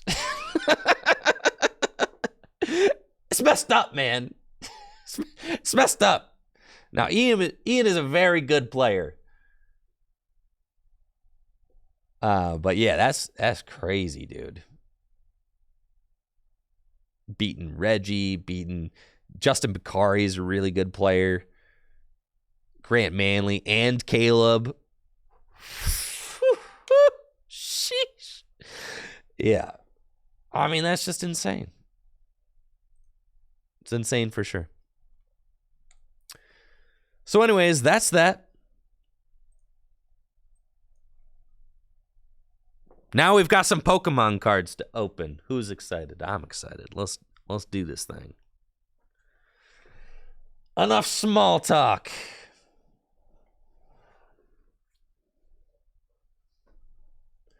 We've got Triplet Beat to open. We're going to be opening 5 booster boxes of Triplet Beat in today's stream. Triplet Beat is the newest Pokemon trading card game set, fresh out of Japan, and it was released on Friday. Today is Tuesday, so this set is fresh off the presses. Completely fresh. Now, this pack opening would not be possible without Buyee.jp. So, definitely make sure to check out Buyee.jp. It's a Japanese proxy shipping service that allows you to shop from sellers in Japan and then get those products shipped directly to you, wherever you are in the whole world. Thank you, JCon, for that Prime sub. Buyee.jp is a Japanese proxy shipping service. That means that you can go on to Japanese marketplaces and look up things like Pokemon cards. And you can shop from Japanese sellers that are selling those Pokemon cards. And then when you buy those cards, they will get shipped to Buyee's warehouse in Japan, and you can order multiple things and then collect all of your packages at the warehouse, and then Buyee can combine the shipping on those and ship all of those packages to you in a nice singular box. I've been using Buyee for years now, and it's an excellent service. I highly recommend it. You can use the Buyee command in the chat and create a new account with the link there, which helps me to continue creating this awesome content that I am creating. So even if you don't buy anything, if you just click the link and create an account, it really helps me to continue being able to create this awesome content that I have for you right here. I've been using Buyee to shop for, let me show you my workflow, because this is actually pretty cool. So what I do, say you're looking for a cool Japanese card, right? Say you're looking for Dragonite, right? You want a Japanese Dragonite. It could be difficult to find some cards, like Japanese Dark Dragonite. It could be a tough card to find from English sellers. So what I'll do is I'll type in Dark Dragonite into Google, right? And then after typing it into Google, you could go to Bulba Garden or Cerebi, right? And they've got the name in Japanese. Then you're going to copy that name in Japanese. And then you're going to go over to Baiyi. And you can type in the Japanese name and see if anybody's got Dark Dragonites. And sure enough, boom, here you go. Dark Dragonite, Dark Dragonite, Dark Dragonite, right? Boom, Dark Dragonite. So that's what I do. And it makes finding cards actually really easy. You can find the exact cards that you need in Japanese, or the exact cards you're looking for in Japanese. And it helps if you actually use the Japanese text when searching the cards. You can find all sorts of cool stuff because yeah, it's great. Estimated shipping time? Well, first it's got to get shipped to Baiyi's warehouse. So that depends on the seller. You know, that's like buying something off eBay, right? But then it's got to go to the warehouse. But then Baiyi's shipping from the warehouse to you, very quick. I got my order in a couple of days. Like, it literally took a few days, and I got my box. The system is really easy to use. I'll go and they have like a 30-day containment period or whatever, where like they give you free storage in the warehouse for 30 days. So over the course of a month, you can pile up cards that you're like looking to buy, and then you can combine all of that shipping and then ship it to you. And you get 30 days to ship your cards from the Baiyi warehouse to wherever you are in the world. So, I mean, it's a super sick service. Highly recommend it. If you're looking to buy stuff directly from Japan, this is a great way to do it. Another thing, they are running a Rakuten, I don't know if I'm saying that right, but a Rakuten Rakuma promo on Baiyi.jp. First-time buyers of Rakuma get 50% off coupon for international shipping fee. So you could save 50% on your shipping there if you follow this link. And let me get you guys this Rakuma link in the chat that you guys can follow. Boom. That the dude from Baiyi got me, yes. You've got some nice coupons you can unlock for Rakuma. They're trying to push their partnership with Rakuma right now on Baiyi.jp. I mean, when you go to the website, you could see you've got all these different places you could shop from. Rakuten, Rakuma, Mercari, Yahoo Japan Auctions, eBay, right? Amazon, all that stuff. They're pushing Rakuma right now, so they've got some neat coupons. Definitely make sure to go. Rakuten and Rakama and Rakma. Got it. Rakuten and Rakma. It's Rakuten and Rakma. Like that. Rakama. Rakuten. The U is kind of like silent, you're saying. It's Rakuten and Rakama. Like that. Thank you, Pokemon Promos. You're going to make me sound a lot smarter on my YouTube ad when I do that. So, anyways, thank you guys for shopping at Baiyi.jp, creating an account, help me continue to create this content that I create. And huge thank you again to Baiyi.jp for sponsoring this pack opening stream. All right, now who's ready? Who is ready? It's time. We've done the promo. We've done the tournament reports. We've done everything that we need to do.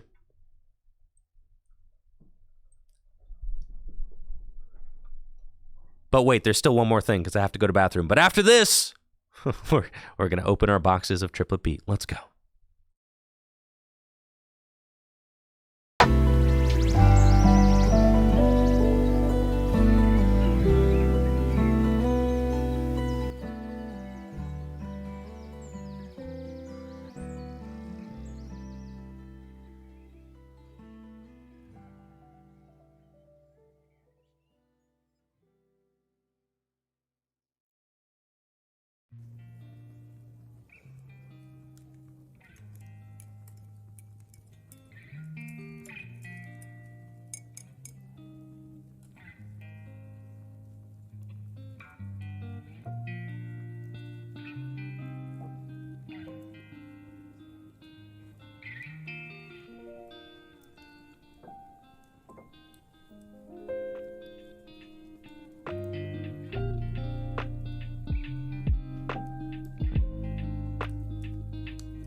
All right, let's do it.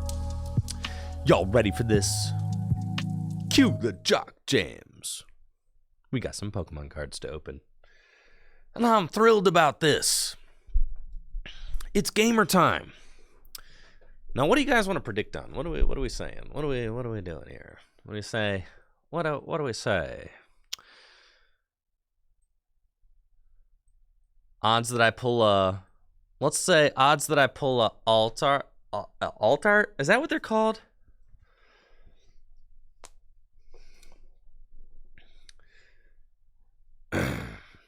On croc pull. Predict on the croc pull.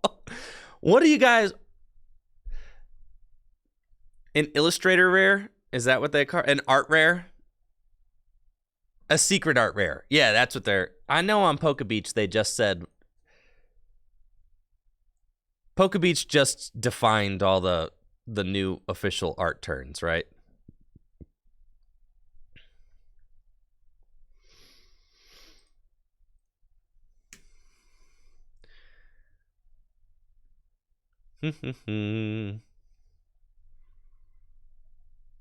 All Triplet Beat secret rares.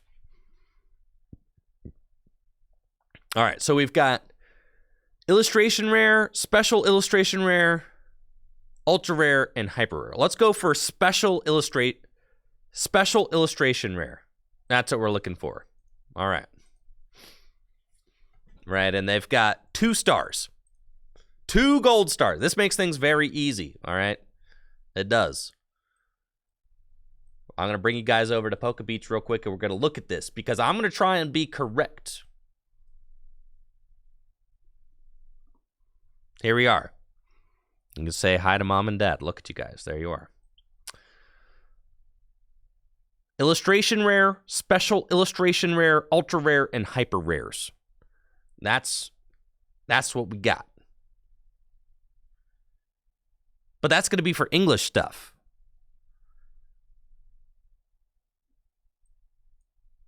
Cool. Seems about right.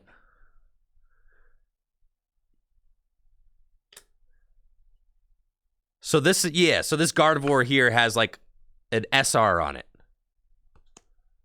That means alt art or ultra rare, the full art, ultra rare. Cool. But I'm looking for the special art rare. That's what I want. Cool. All right, let's do it. We'll do a prediction.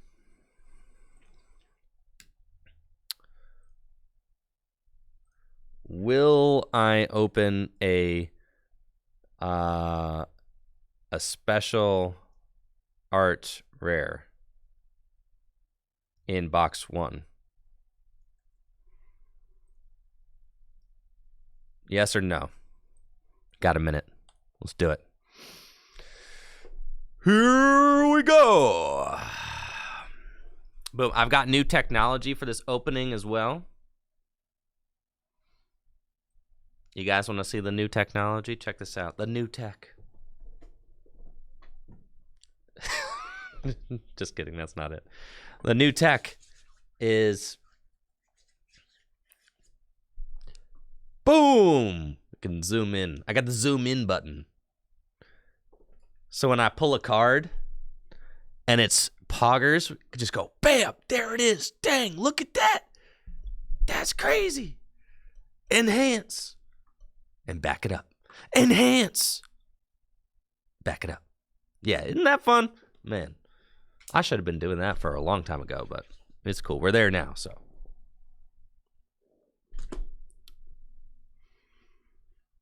Let's get cracking. Thanks, Bob, for that sub.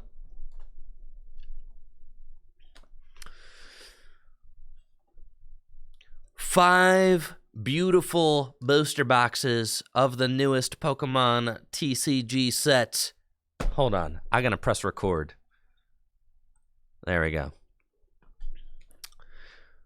5 beautiful booster boxes of the newest Pokemon trading card game set, Triplet Beat, featuring the new Paldean starters. I am very excited about this set. There are some beautiful arch rares. Let's We know what we're doing. We're going to open some cards. We're going to find some busted stuff. I'm going to be building decks out of these cards in the weeks to come, showing them off on the Twitch stream. So if you haven't already, definitely make sure to check out the Twitch channel, twitch.tv/TrickyJim, where I stream live Pokemon trading card game content, just like the stuff you're watching right now, every weekday. And then I've got one booster box set aside because apparently this set is a set that you can draft out of, or a set that you can play sealed out of. So what I'm going to do is my buddy Michael Zealy and I are each going to build decks out of 15 booster packs. Booster packs. Me and my buddy Zealy are going to build 15 decks. No, that's not what I'm trying to say. Me and my buddy Michael Zealy are each going to build 40 card decks out of 15 packs of Triplet Beat and see which player ends up being the champion of Triplet Beat. So I'm very excited about that. So we're going to be doing that next week. But today, it's just a pure opening experience. Apparently, the way this set works is that every time you pull a secret rare, you pull all of the evolutions that you need in order to play that secret rare. And that's what makes these Japanese sets playable in a sealed or draft formats. Now, if you're thinking that this isn't zoomed in enough, boom, don't worry. I've got the zoom in cam right here. We've got a little leafy dude. Yeah, this was my Sprigatito. There we go. Sprigatito, Rockruff, Fuecoco Senior, Amoonguss, and Great Ball. And I'm going to use the zoom in function primarily when I pull a nice secret rare to show off so that we can get a closer look, you know. I'm going to be sleeving my hits in Dragon Shield Perfect Fit sleeves. Do you guys like the zoom in all the time? You want to just keep it? I mean, we can just keep it zoomed in like that, honestly. And then I can zoom out to... this is like pretty dope, so I think just keeping it zoomed in is probably the vibe. Wattrel. And then we've got this guy. We've got Salandit.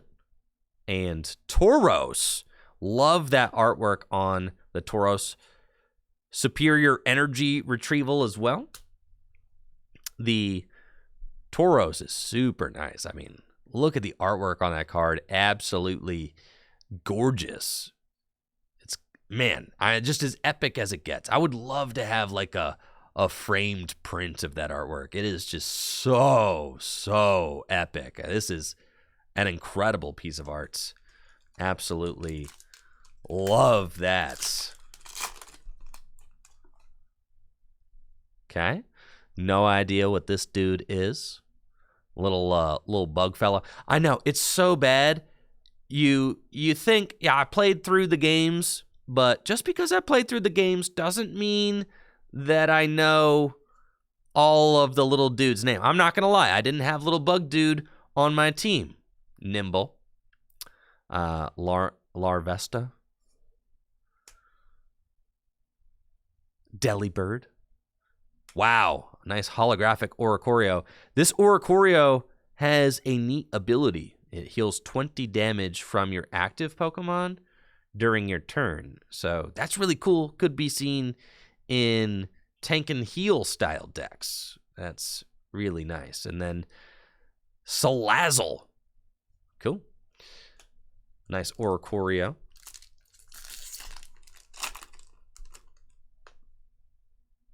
Yo, the Tink? Is it Tinkatink or something? I love the Tinkaton in this deck. We've got Banana Neck, Tropius, Zweilous, and the new Galadian Boss's Orders, and Dendra as well. Check that out. New Galadian Boss's Orders right here. Holographic. You get to bring up one of your opponent's bench Pokemon into the active spots. really excited about. Am I calling him Gladian? No, he's not Gladian. He's.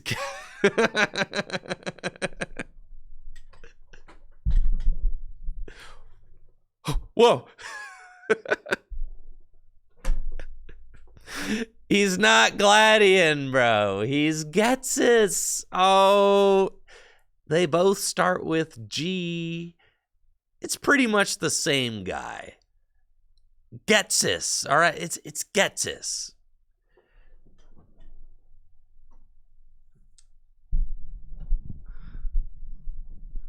All right, we're gonna have to edit that one in post. We've got the new Getsis boss's orders and Dendra. I really hope that we can pull one of the new secret art rares for Getsis or Dendra. I mean, that would be a huge pull out of this set for sure. That'd be insane. Watrel. Phalanx. We got Dino. Water Tauros. And new stadium.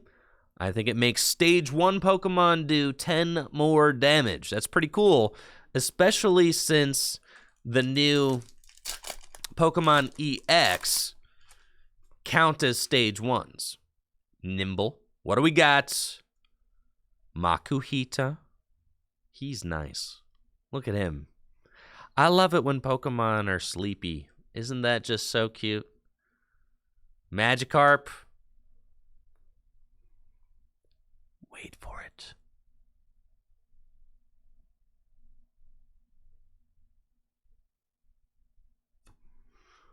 Full art. Lycanroc EX. All right. Look at dude. He's got a bright red and orange background. He looks ferocious. He's got an attack that does 140 damage. And if you attack it next turn, you get 10 damage counters placed on you. That's right. What a menacing dude. Lycanroc EX. Okay. And a Doug Trio. Aren't they nice? We're going to sleeve up that Lycanroc EX in the best sleeves for collecting Pokemon cards, Dragon Shields. Absolutely love these perfect fit smokes. They are clear on the front and they are smoky on the back. So they work really well for sleeves that are not completely opaque because they help to hide the back. But the front still looks beautiful. Love that. The smokes are some of my favorite perfect fit sleeves that Dragon Shields makes.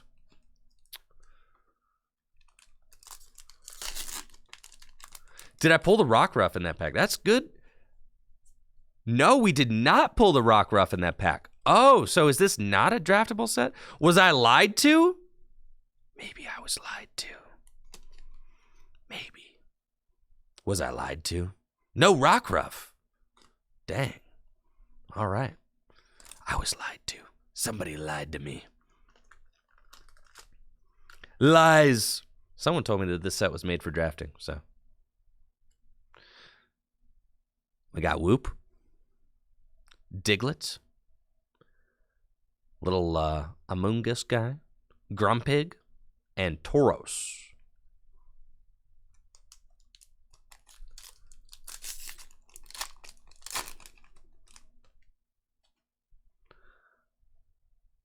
Yungoos. Duck. Moth. Dedenne EX. Wow, look at dude. 170 hit points. It's got 2 attacks. I'll forget what they do.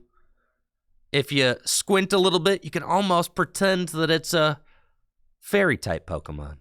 Now, this guy does not have the star pattern on him. Like, notice that. That is interesting.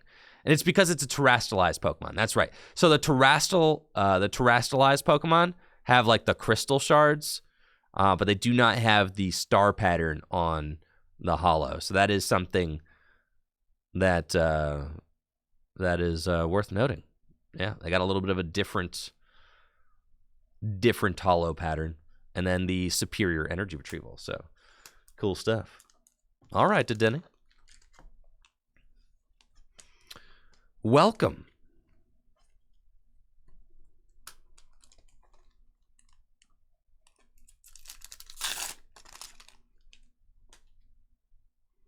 Phalanx. Zweilous. Fuecoco.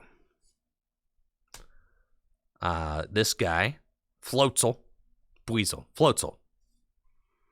And, yep, that guy who is from the new game. Clavel. Professor Clavel. That's right. Clavel. Yeah. Professor Clavel. Diglett. The Tinkalink. I don't know what dude's name is. And Miss Magius. Cool. And then this guy. I don't know. Blue jacket fella. Tinka Tough. Ah, okay. Got it. Fuecoco. Makuhita. This is... I got to figure out what my favorite artwork in this set is. It probably is like a secret art rare, but Makuhita is definitely dope. Yo, look at my dude. Yes. Oh my God. He's so sick. I love this artwork. These cards are incredible. All right. Who used this guy as their starter? What's Sombrero guy? What's his name? He's not Fuecoco. He's Fuecoco Senior. And Pyroar. Crocolore? All right, it's Crocolore. I love this guy. Crocolore. Is Crocolore the best Pokemon in this evolution line? Absolutely, right? Crocolore, I think, is the best one. Fuecoco is cool, but Crocolore is probably cooler than Skeledirge. Nah. Yeah, I'm Team Crocolore for sure. Look at his little sombrero. It's crazy. This thing is insane. Absolutely love that. Looks so good. All right, what I'm going to do is I'm going to open half of this box and see if it would even be possible to build a 40-card deck out of the cards that we've got. I'm thinking maybe, but I'm going to assess the situation because it might not be worth playing. And if not, then I'm opening 6 boxes, not 5. But I'm going to assess after a few because it looks like, honestly, it could get a little rough out here trying to build a 40-card deck out of these.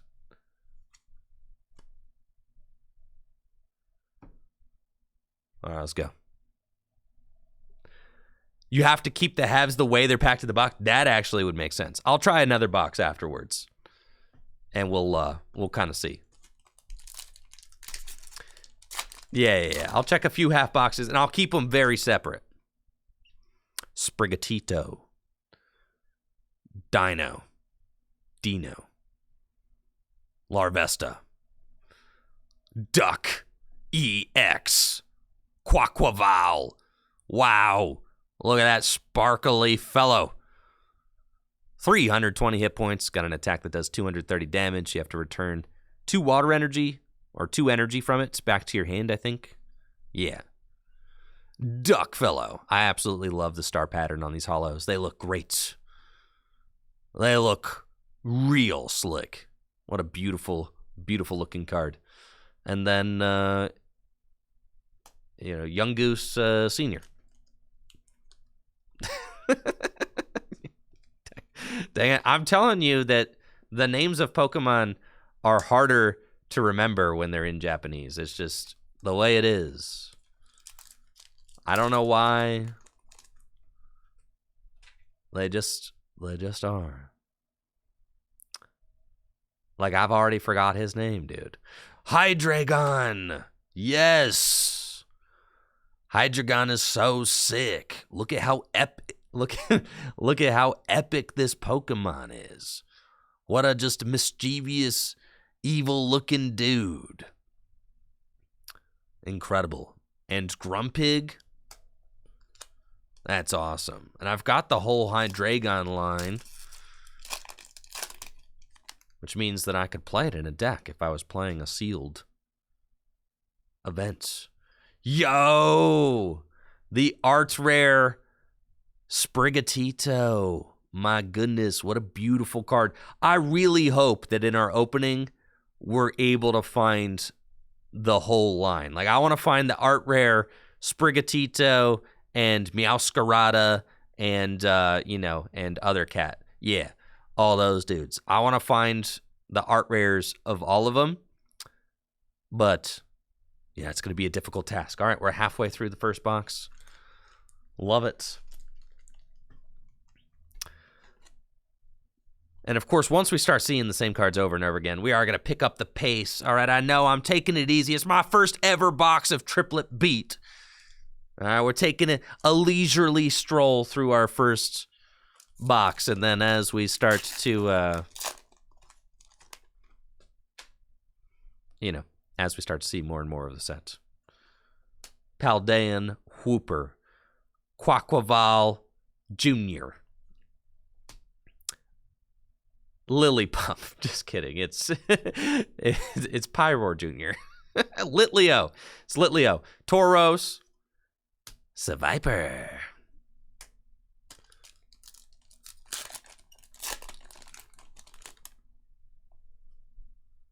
Nimble. Buizel. I had to look at the HP to tell if that was Buizel or Floatzel. Frankly, from this angle, I have got no way of knowing which one. No way of telling which one is impossible to tell which one is which. The middle duck is Quaxwell. That's funny. Don't mix the halves? All right, I got it. You don't mix the halves. So that's what... All right, I've got... It sounds like I've got confirmation that the booster boxes are made to draft out of, but you don't split the halves. So you notice, like, I did get the entire Hydreigon line. I did get some Dinos. I got some Zweilous, and then I got the Hydreigon. So you don't split the halves of the box. You keep the halves separate, and then you can play a sealed 6. So I'm gonna save that 6th booster box, and me and Zeely are going to play a sealed deck thing out of that. Yeah, that's great. We're gonna do that. That sounds like a lot of fun. Dope. Alrighty then.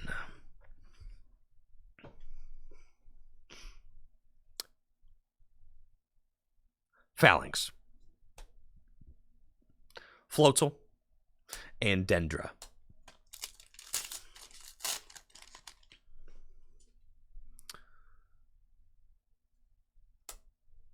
Wattrel. Magikarp. Yo, let's go! We got Meowscarada EX. This card is so sick. Now, I was a Sprigatito starter myself when I played Scarlet and Violet, so I had a Meowscarada on my team. I forget what the middle cat's name is, though, so, yeah. Anyways, all I know is Sprigatito and Meowscarada, and we got Meowscarada right here. Meowscarada EX has an ability. You discard a grass energy from your hand, and you do 3 damage counters to one of your opponent's Pokemon. Nice little spread attack there, or spread ability. And then its attack does 100 damage, plus 120 more damage if the defending Pokemon already has any damage counters on it. So some nice synergy. Its attack costs colorless energy, so you can pay for it with double turbo energy. stuff like that. 310 hit points, great amount of HP for a Stage 2 Pokemon EX. Absolutely love that. Beautiful card. Sheesh. That looks fantastic. So we've got 2 of our 3 starters so far. Love it.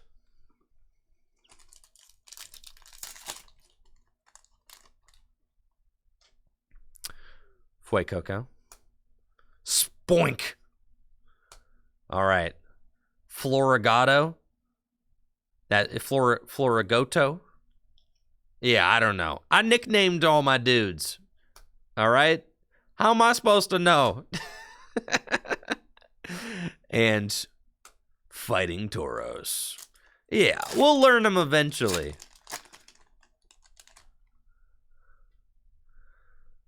Quaxley. Makuhita. Yeah, gato is Spanish for cat. That makes sense. All right, Florigato. It's like, yo, and the Tinkaton? Yes. This card is sick. You could play this in your Psychic type Gym Leader Challenge deck. 140 hit points. It's got an ability. You can discard a card from your hand and draw 3 cards, and then its attack does 90 damage plus 90 more damage if this Pokemon has any special energy attached to it. 180 damage for just 2 energy is super good.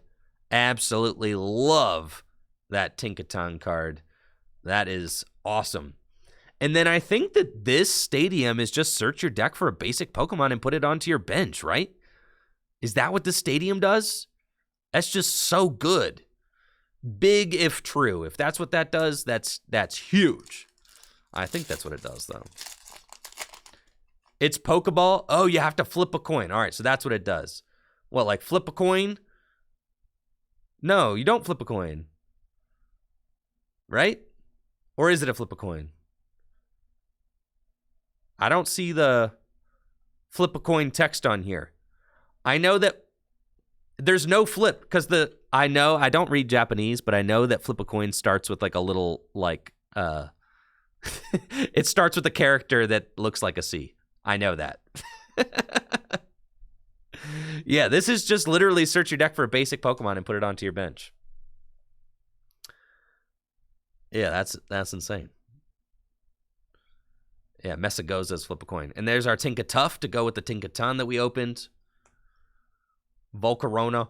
Yo, this artwork on... I'm not going to lie. All right. The full art just does not compare. It just doesn't. I'm not a huge fan of the full arts. I know some people really like them. But, dude, this regular art Lycanroc EX just goes so hard. Like, look at how gnarly that is.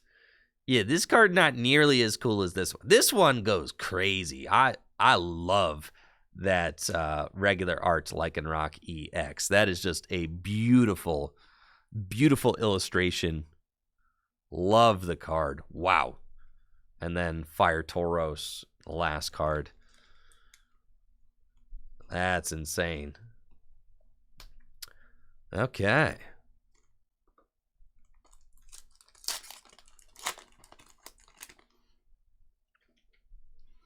Sprigatito. That guy. That guy. Yes. All right. Next pack. Misdreavus.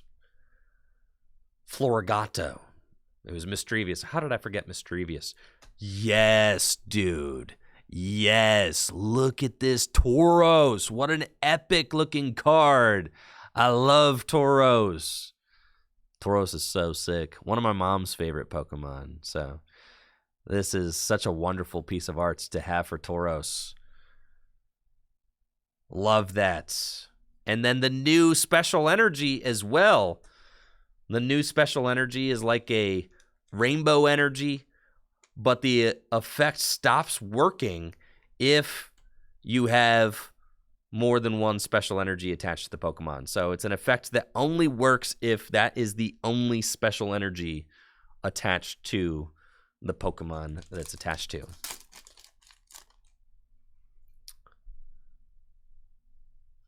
Whoop Dog, Tropius, and Hairy Mama.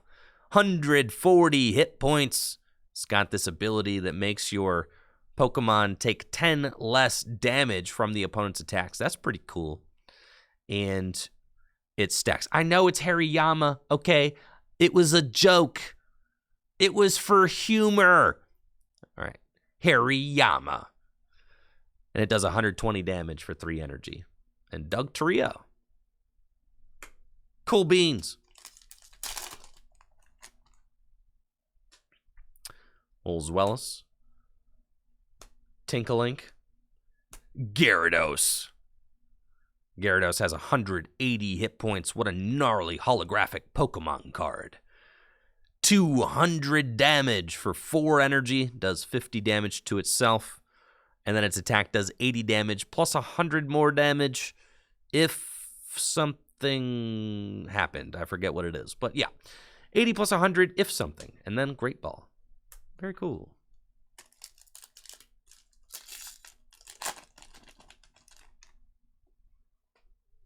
Little Larvista.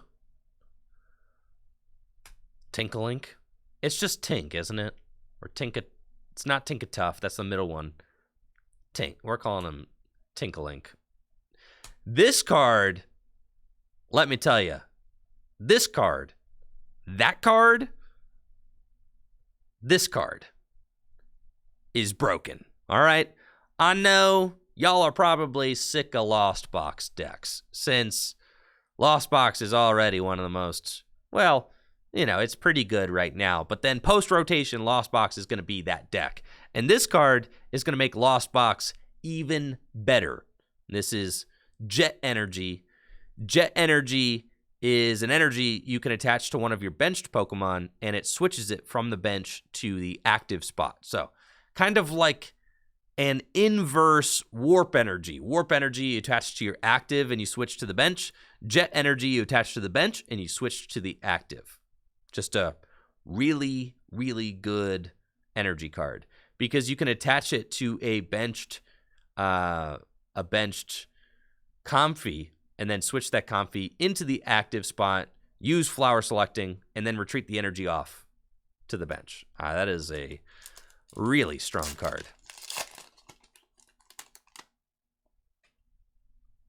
Zweilous. Quackalax. Yo, new bird. Kilowattrel. It's got 120 HP and does 150 damage. Free retreats. It's a good Gym Leader Challenge card right here. Love this dude. What a nice looking fellow. And Professor Clavel.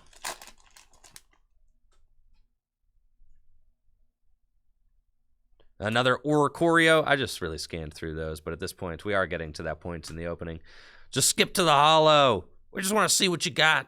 All right, cool. Oranguru. And another Oricorio holo. If you have 4 Oricorio in play, you could heal 80 damage from your active Pokemon every turn, which is pretty nuts. 2 packs left in the first box. Great Ball, Salazzle, and the last pack of box number 1. We've got Stadium Wooper, Grumpig, etc. So this is our first box of Triplet Beat. We don't have Skeledirge, but we were able to find Meowscarada and Quaquaval and a couple of Lycanrocs. All in all, really excited about the set so far, and yeah, can't wait to see what we get in our next box. All right, another prediction. Let's do it.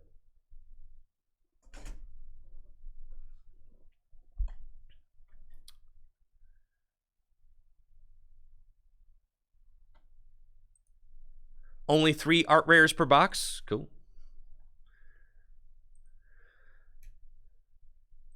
Choose outcome, no. So we're going to run it back.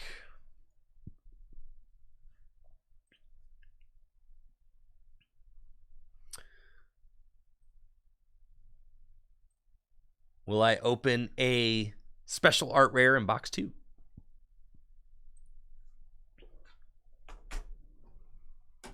Let's see.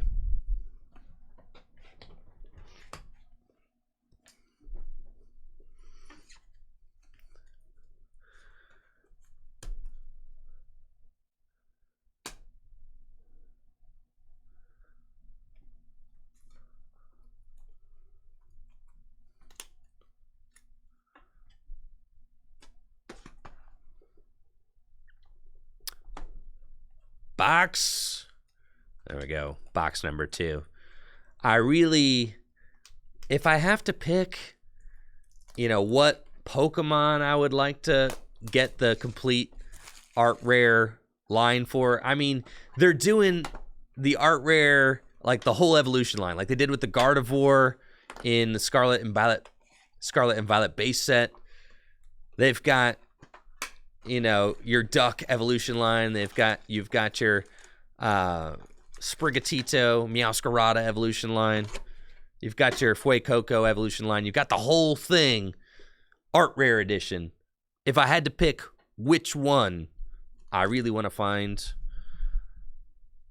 I think it would be the Meowscarada. Gotta find the Meowscarada alt arts. That would be sick.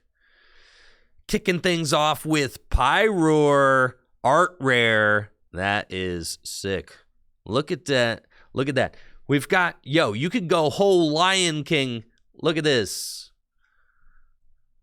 That's basically the story of the Lion King right there. Isn't that crazy? We've got the Stampede. We've got the lion. We've got the family down here. This is basically the plot of the Lion King. That's sick. Lycanroc is the hyena. Dude, this is deeper than I thought. The hyenas. What the heck, dude? That's great. This is really deep. That's funny. Wow. Okay. I didn't realize it was like that. Oinkalone can be Pumbaa. This is true. Sableye holo rare. That's our first Sableye. That is nice. It's got an attack that does 20 damage plus 70 more damage if the defending Pokemon is poisoned. Neato. Ooh, I hope that we get to find I don't know. What is it? Paldean Wooper Senior? I don't know. What's the new Paldean Wooper big guy called? Jet Energy. You got the big mudfish thing. Clodsire. That's right. It's not Quagsire. It's Clodsire. Yeah. I hope we get to pull a Clodsire. Clodsire is a cool Pokemon. It's got an ability that poisons. Yeah. Hydreigon, that's nice. And superior energy retrieval. Now, apparently there's only 3 art rares per box. So that is one of our art rares in this box. You only get 3. So you got to cherish them. And I do collect these art rares. I've got a nice Dragon Shield binder that I keep all of my Japanese art rares in. Got another Oricorio. It's our 3rd Oricorio so far.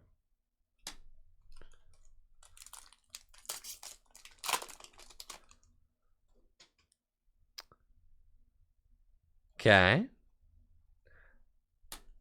Now, a pack like that, when you're opening, looking for like secret rares, pack like that's pretty dull. But if you're actually, if you're playing the sealed version, like building decks with your buddy, yes! Then a pack like that's going to have some of the pre-evolutions that you need. We got him. Clodsire. Look at that beautiful fish. 280 hit points. And he's got an ability that poisons. And its attack does 200 damage. What an epic Pokemon. Love Clodsire. I am so thrilled that we pulled a Clodsire. That's what's up. Dang, what a pretty looking card. That is a pretty card, Jets. Yes, it is. Wowee. Clodsire, welcome to the team.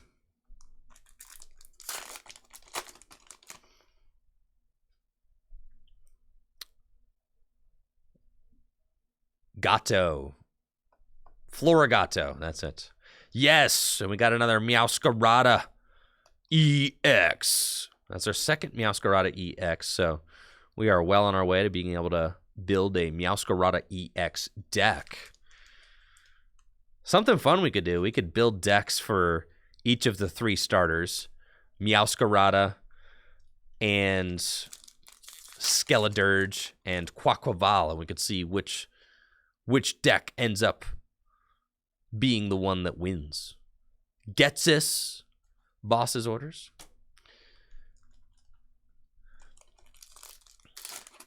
I do think that Skeledirge is pretty cool. Skeledirge is just such a chunky dude. Really difficult to knock out. And then Quaquaval is just very, low maintenance attacker. No secret rare yet. And we are down the first half of the booster box. So now we are moving on to half number 2. This half of the box should be loaded. We should have some juice in here for sure. Because we don't have too much exciting so far.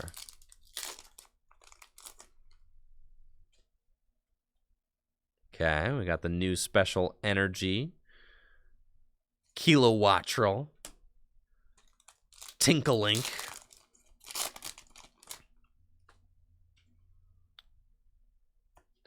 And we've got our first Skeledirge EX.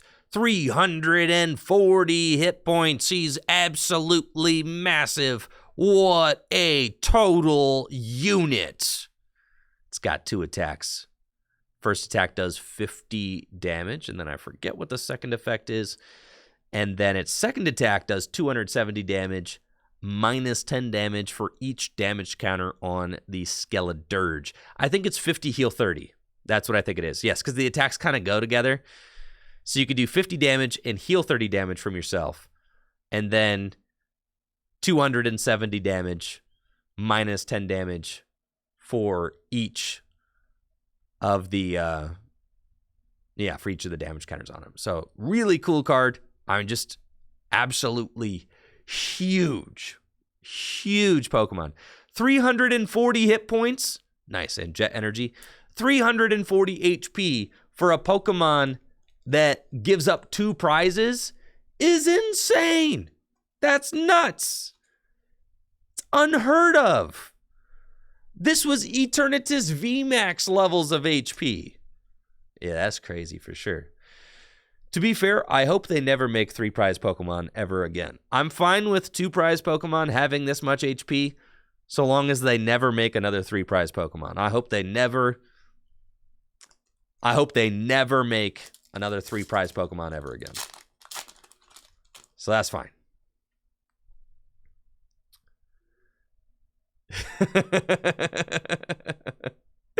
Yeah. Who doesn't like a nice little mud bath? Oh, yeah. He's nice.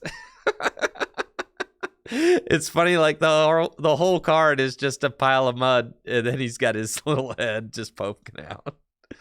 Yes, this is imagine evolving though. Like, this is what I love about the new card design. This 60 hit point little fellow evolves into this Clodsire. Yes, I love that. I mean, this is how the game should be. You evolve your 60 hit point Wooper into the big Clodsire, right? And it does a lot for game design when that's the case, because your board doesn't have liabilities on it, you know, when you just have your setup Pokemon in play. I like that a lot. It's great. Whoop Dog. So that's our second art rare of the box. One art rare to go. Only one left. We still have not found our secret rare yet. And it's a full art Skeledirge. Oh, yeah, baby. All right, sometimes the full art goes hard. And I got to say, this full art Skeledirge goes hard. I mean, look at that power stance. Look at how powerful he is. That's what I'm saying. Look how sturdy he looks. Yeah, that power stance is going bananas on this card. Yeah, this crocodile is standing on two legs. Just appreciate that for a minute. I mean, crocodiles do not stand on two legs, but Skeledirge does whatever Skeledirge wants. That's right. And this Skeledirge wants to stand on two legs. So stand on two legs is exactly what he's going to do. Yeah, that's epic. Love that. All right, we're still on the hunt for some secret rare art rares, though. We haven't... Or special art rares.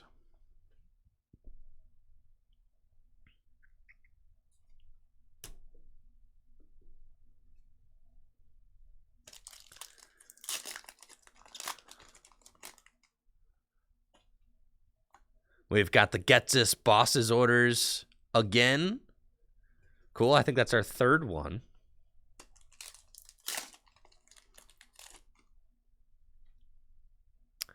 Dendra. No Dendra full art yet. No Get This full art yet.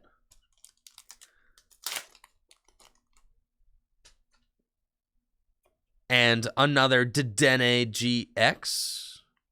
All right, that's fine. We just getting one Dedenne per box. Is that going to be the vibes? Is Dedenne the only terrestrialized Pokemon in this set? I think it might be. I forget. And we've got Nimble Senior. Yeah, that little bug guy. I definitely did not mess with that bug Pokemon when I was playing Scarlet. Did I say GX? I meant EX. Did I call it Dedenne GX? It's going to take a long time. There's 4? Dang. It's going to take a long time for me to get used to that.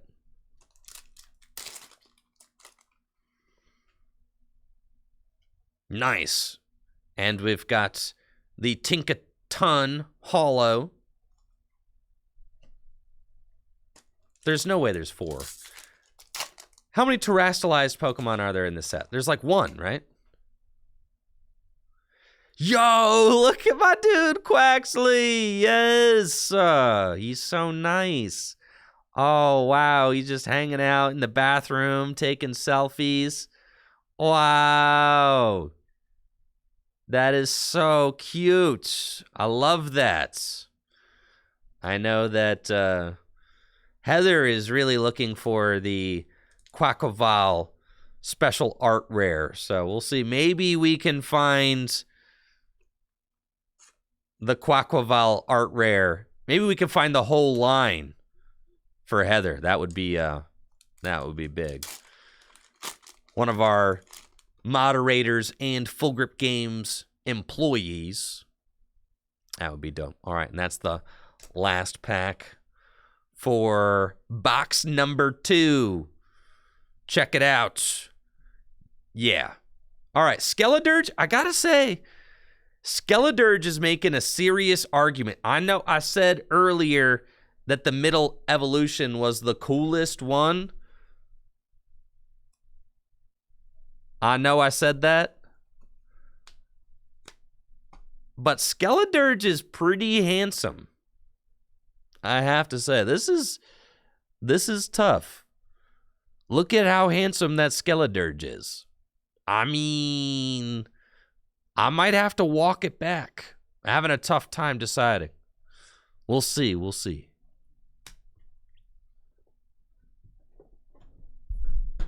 All right, box number 2 is down. It's Fuecoco and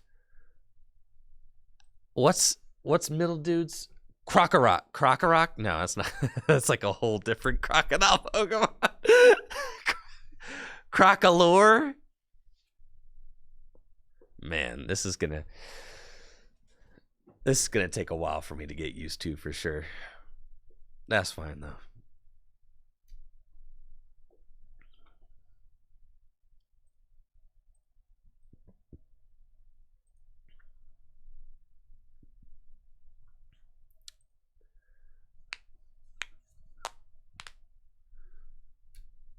Okay. Will I find a special art rare in box 3? We're going to keep going until I find one.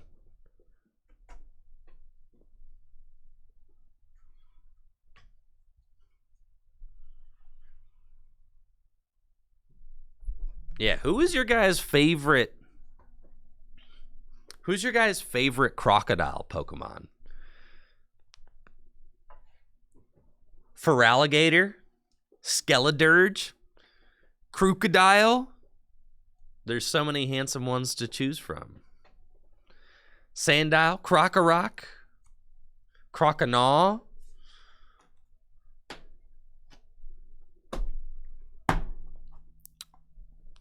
The halfway points. Box number 3.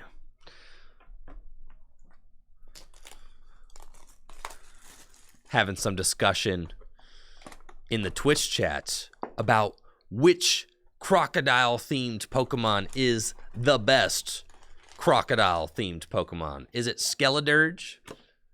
Is it Feraligatr? Is it Crocodile? Croconaw? There's so many handsome crocodile-themed Pokemon to choose from.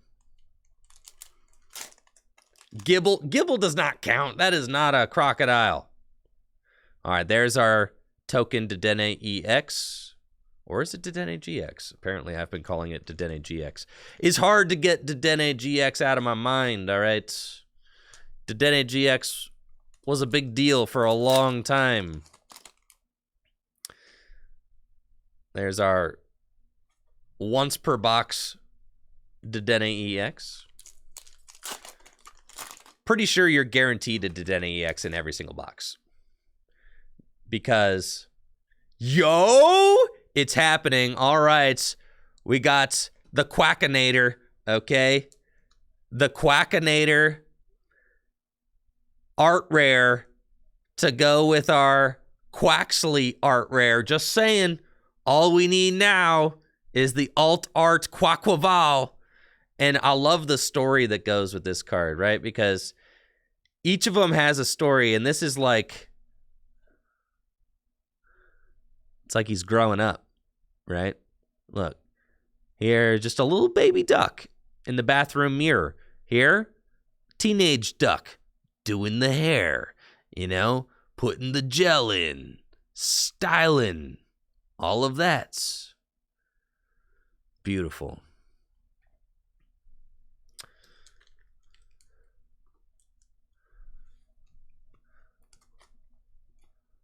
Yeah, that's dope.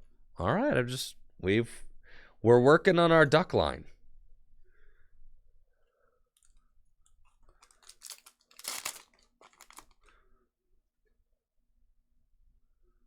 This stadium is so good, by the way. Stadium that guarantees searches out a basic Pokemon. I mean, it's like Brooklet Hill, but for everything.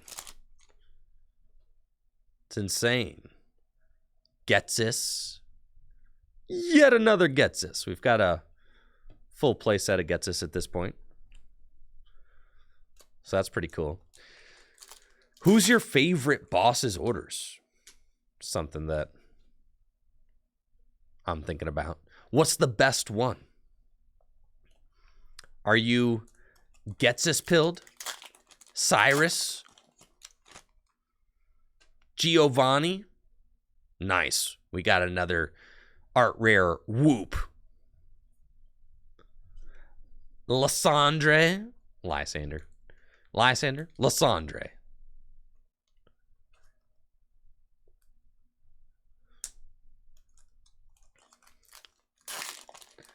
It's a tough call. Getsis is pretty cool. Another hairy mama. I might just be original Giovanni.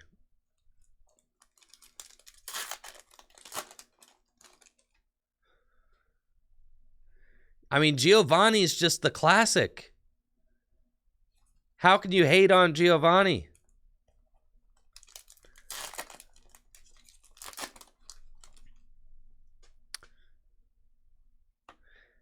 Skeledirge EX.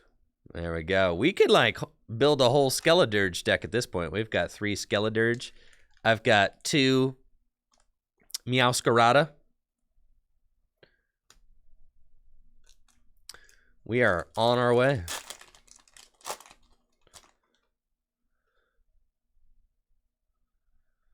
You guys think that there will one day be a Lucamine boss's orders? You think so?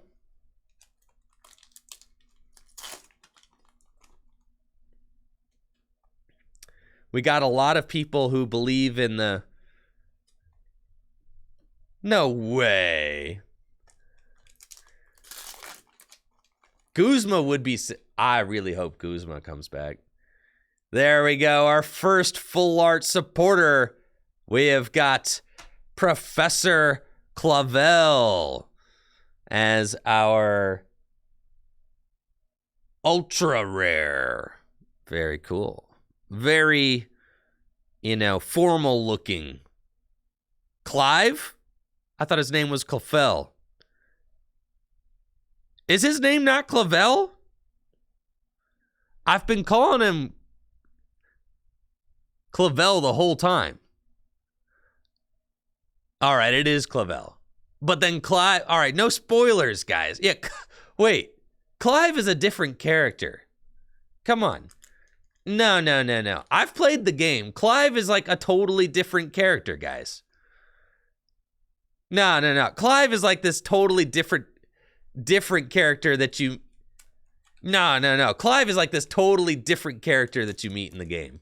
Has nothing to do with Professor Clavel. Come on.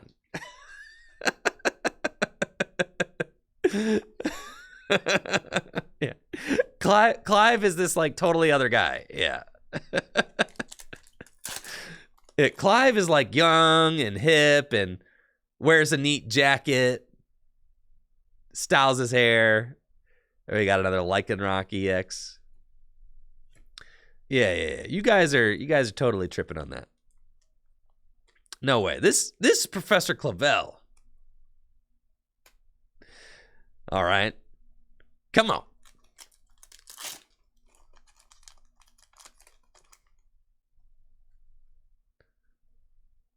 You think we'll ever get a Clive card? We got a Masked Royale card.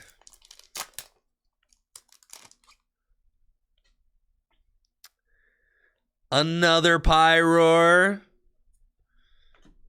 Dang. You only get 3 of these per box. Feels bad to pull doubles. But that's okay. They are just so beautiful. And now we've got all 3 of the art rares. So probably no more art rares in this box.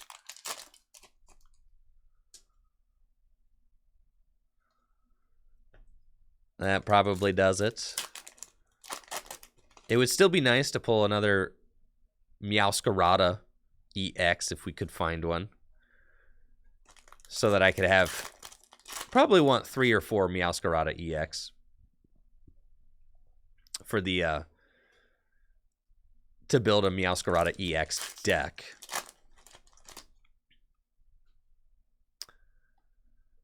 Nice. I think that's our 4th Oricorio. Oricorio heals the dudes. So nice healing card. Could play it. Quaquaval EX. Could play Oricorio with your Skeledirge deck, right? Because Skeledirge does less damage for the amount of damage counters on it, so you don't want to have any damage counters on it. Just saying, we got a Master Royale full art, so it's possible that we could get a Clive full art. I don't see why not.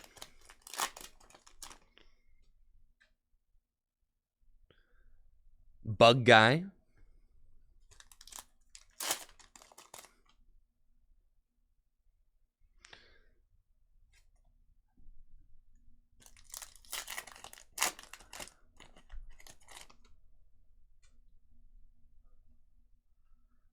Stadium. And 3 packs left in our third box. Man, I'm not going to lie. I want the Meowscarada or I want the Dendra card. Those are the big hits we're trying to find. And that is it for box number 3. We got the Duck and the Clavel. Those are like the 2 big pulls out of this box, but we still got 2 boxes to go. Thank you for all the subs as well. Appreciate it. Thank you, Doubles, for that Prime sub.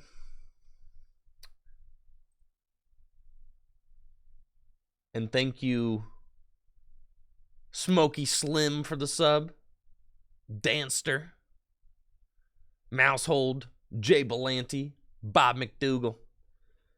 J-Con. Bleeker. Yo, thank you guys. Thank you. Appreciate all those subs while I've been opening. Let's get into box number 4.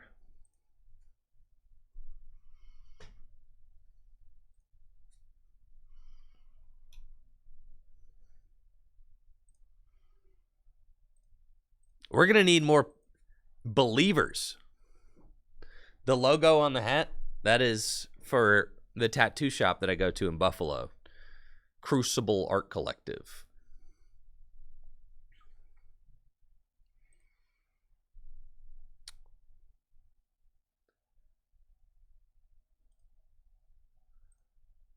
We need more believers. You guys need to manifest an a secret art rare. Come on now. You're not manifesting. People trying to get paid. No. I need people to believe. All right? I need some belief. You know what's really fun is I could do this now. Do a little jump scare. Ah!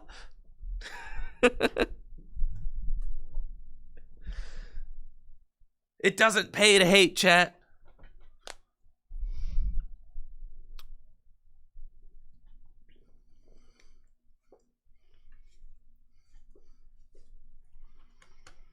Doesn't pay to hate. All right. We're closest to the Duck. Come on, Duck. We're trying to manifest the art rare Quaquaval so that we can complete the Duck line. Let's see if we can do it. That would be pretty fire. Or, you know, a Dendra. That would be fine too.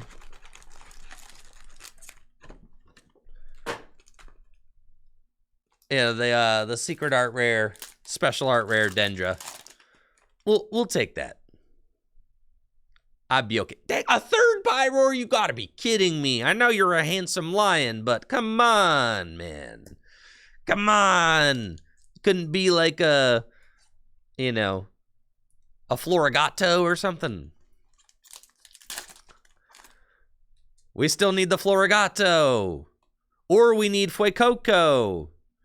Yes, there are still so many more that we need. But I'm just getting Pyroars. Another Oricorio.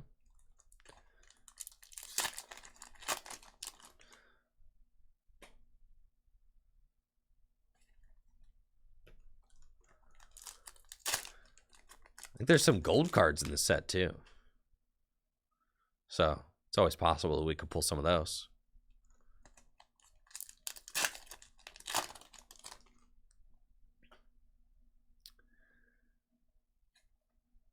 Nothing. A slow start, but that's fine.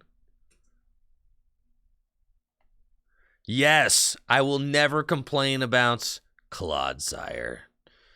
If I'm opening any EX out of these boxes, Clodsire feels good. 100%. Nothing wrong with that.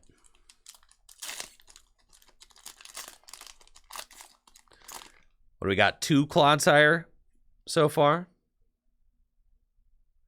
Yes, this card is so sick, dude. Look at that Magikarp. I'm so glad we pulled this card. Wow. Look at how beautiful that artwork is. That is glorious. Just absolutely glorious.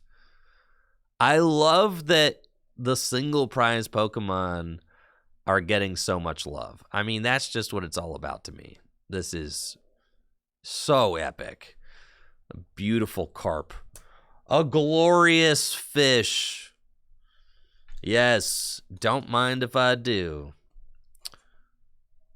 That's what's up. See, I'm like, yeah, the Pyroar's cool and all, but I gotta stop pulling Pyroars, dude, because there's more of these to collect.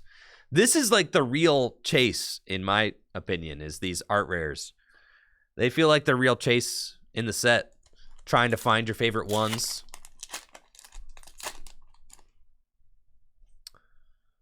So much fun. Like I said, I have a binder that's pretty much just dedicated to the art rares at this point, because they are just so fun to collect and look at, and just really giving the artist such a big canvas to work with. I mean, huge kudos to the Pokemon Company for developing such beautiful art rare cards. Yeah, there's a little Gyarados on the top of the card if you didn't notice. Right there. You see him? Hey, that's cool.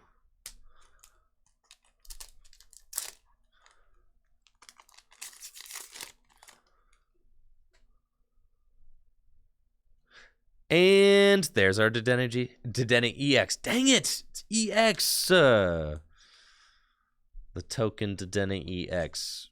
Every box, guaranteed. We're getting that Dedenne.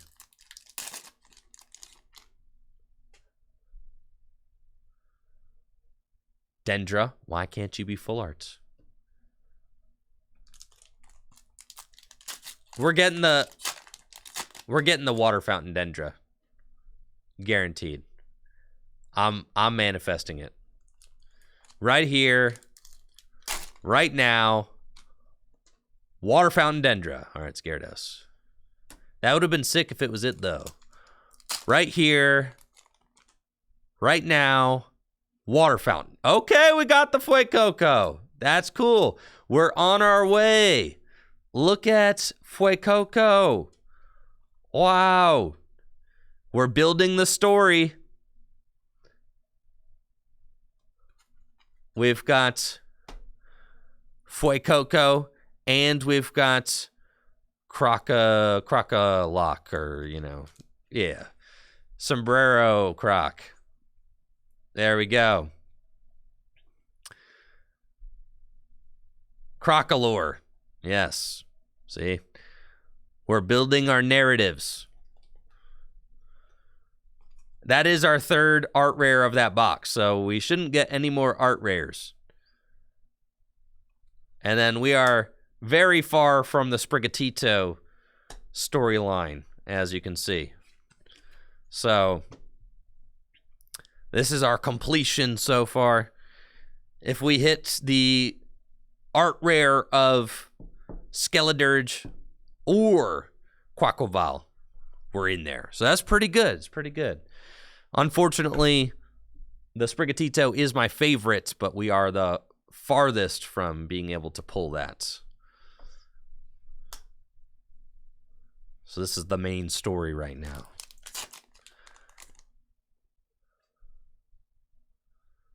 Could still do the, I mean, it's possible to pull the, it's possible to pull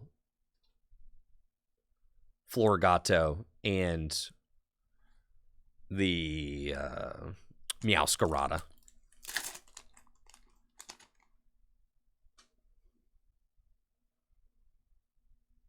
Okay.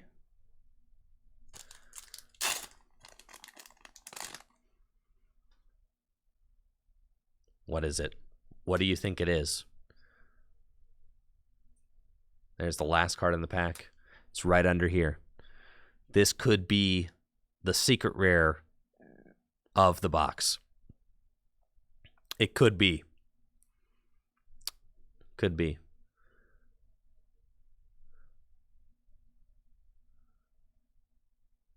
What do you think? It's something. Is it just a... It's not a terrestrial Pokemon. We've got our Meowscarada EX. Okay. All right. We'll take it. That's Meowscarada EX number 3. That's good. And we've got all regular arts as well, which I really like because when you're building a deck, I love having the regular art Meowscaradas. That's awesome. So, love that. 3 very, very handsome Meowscarada. Our secret rare is still at large.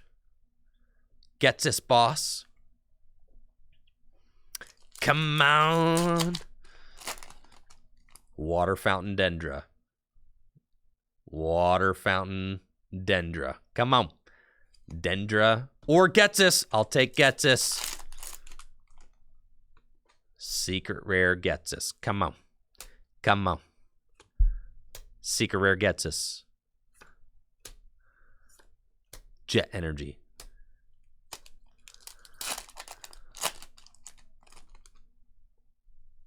Water Fountain Dendra. Right here. Here's the Dendra right here. Dang it. All right. This is the one. Dendra incoming. 3, 2, 1. Quaquaval. Dang it. I just won it one time. Come on. Quaquaval EX. We have not pulled our secret rare yet.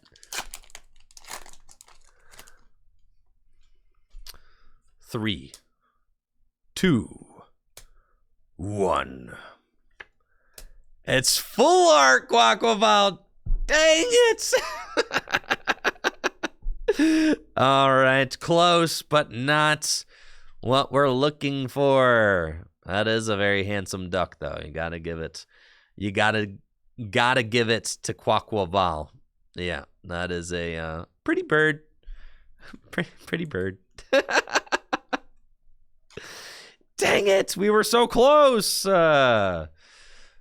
gonna have to come down to the last box. I trust. We've still got one more box. We can totally do it.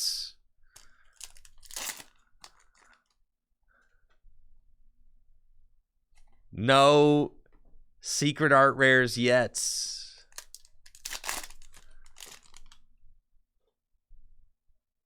Y'all need to manifest harder.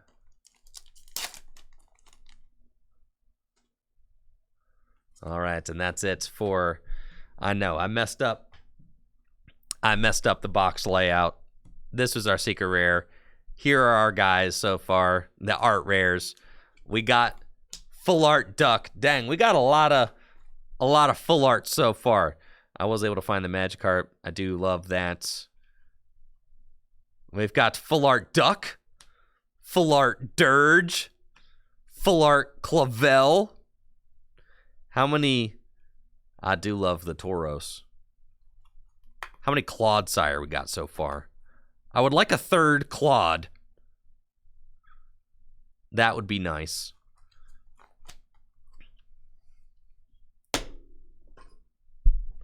We're going to need to be extra moist for this final box. Yeah, that's right. Guys need to get real lotioned up, you know? Make sure that we're ready to go. Will we get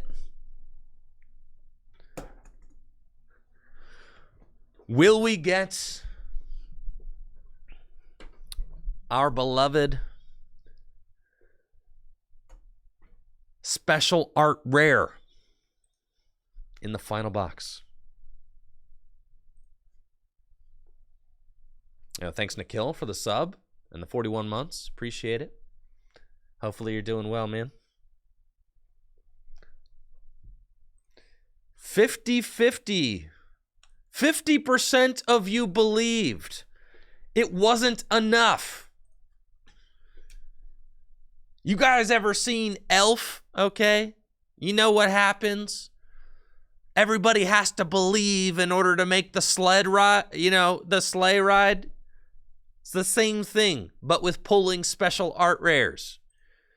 You need to believe that I will do it.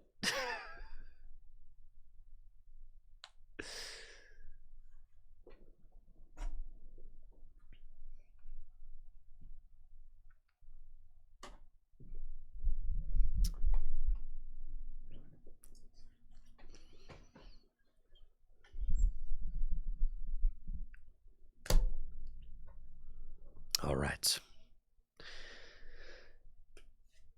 Here we go.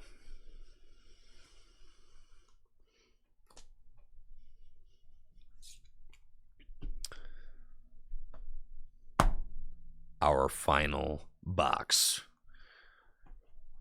No special art rares yet. No Getsis full art. No Dendra full art. We've got Clive, a duck, and a crocodile. But this box could just have it all. This box could be everything. Let's see it. Starting off with the Sableye.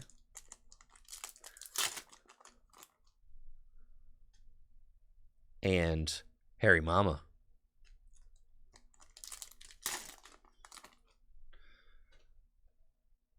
Lycanroc EX. That's fine. It's not our art rare. We'll take it. I do like those regular art Lycanrocs. They look nice. We are guaranteed a Dedenne EX. We will definitely get one of those. I can assure you of that. Nimball.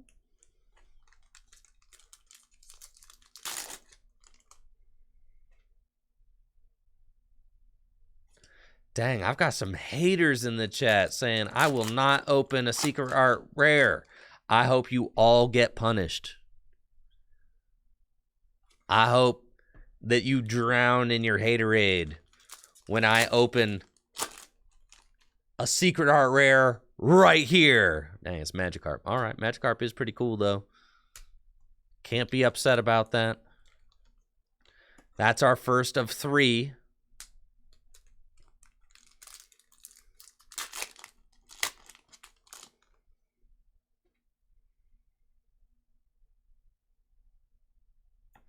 Nice. We got Clodsire number 3. That was on the wish list. We wanted that. So that's good. That's good. Love Clodsire. That is important. I can build a Clodsire deck.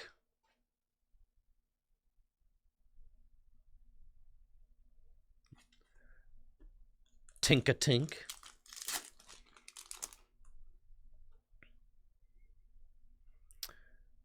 Plenty of superior energy retrievals. I'm interested to see if they, you know, make a deck where superior energy retrieval becomes a staple. Gyarados and the new Rainbow Energy. What is it called? It's not Rainbow Energy. It's like not Blend Energy. It's got a name. It's like new Multi Energy, but it's not called Luminous Energy. I attach Luminous Energy to my Luminian V and use Luminous sign.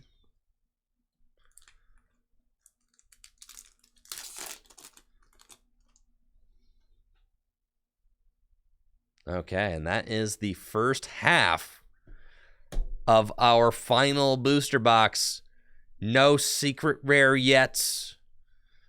We've got Lycanroc, Clodsire, and Magikarp. The last half of this box is going to be where it's at. We got the Quackinator, Volcarona, Phalanx, Clavel, and Seviper.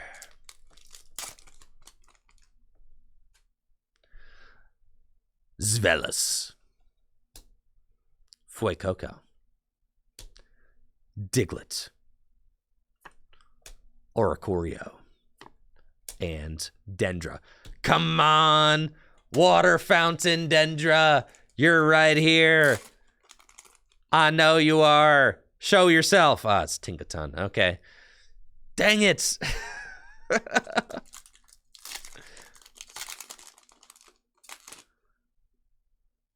Makuhita, Delibird, Sprigatito, Jet Energy. We are getting a nice playset of Jet Energy, I think.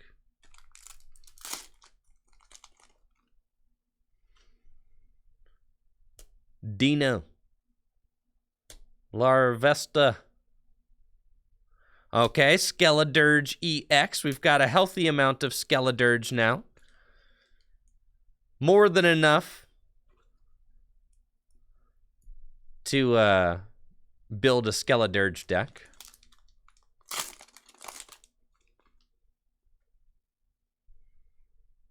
Fungus. Come on. What's his name? Fuecocorac? Fuecocorac? Crocolock. Yeah. Wooper. Crocolore. There's impossible difficulty to remember that name. It's literally impossible. For some reason, I'm blanking on Young Goose Sr. Like, I know your name. But it's like, it's not Zangoose. Yeah, anyways. Like, I know your name, bro. Gumshoes. What the heck? You ever just, like, look at somebody and you're like, I know your name, but like, you just are blanking? It's really embarrassing.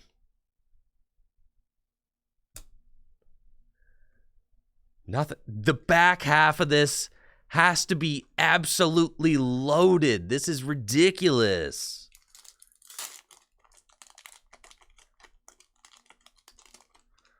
Every single pack. Quackinator. Lillipup. I'm kidding. This is for jokes. All right, Nimble. Mufasa. Yo, Buizel, that's it? This has to be insane. All right, here's the Dendra. Or the Getsis. Either one will do. Phalanx. Pretty bird. Quaxley. Okay, we've got one more art rare in the set, in the box. One more.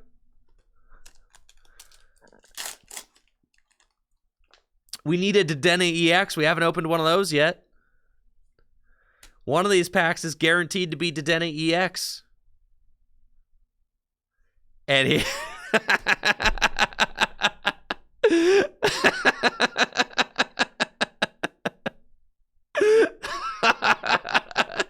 And there it is. Yo, there it is. An ultra rare Dedenne GX. It is a pretty card. I'll give you that. Look at that. It's got some nice texture on it. Yeah. I told you. I told you we were going to get a Dedenne. Did I call it GX? No, I called it EX, right? I don't know. Anyways, listen, Dedenne GX is burned into my brain. There's no fixing it, okay? There's absolutely no fixing me. It's Dedenne EX GX. Yeah, there's no hope. It's over for me. Yeah, this Dedenne is sick though. He's really cool. All right. Dang. This is crazy. I know that last booster box that I set aside. I know that booster box that I set aside has got all the juice in it, bro.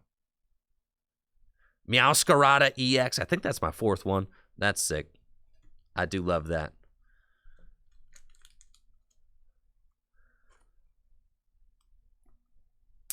There we go. I could build a full-on Meowscarada deck easy. And just 2 packs left. The Dedenne EX. Wow. Yo, okay. All right. So we've got the Florigato. I do love this artwork. This is beautiful. I mean, so cool. And then the Meowscarada alt art's like standing in the tree. It's so sick. Dang. That goes hard. So we've got the stories are building. I'll show them all. We got our last pack to open.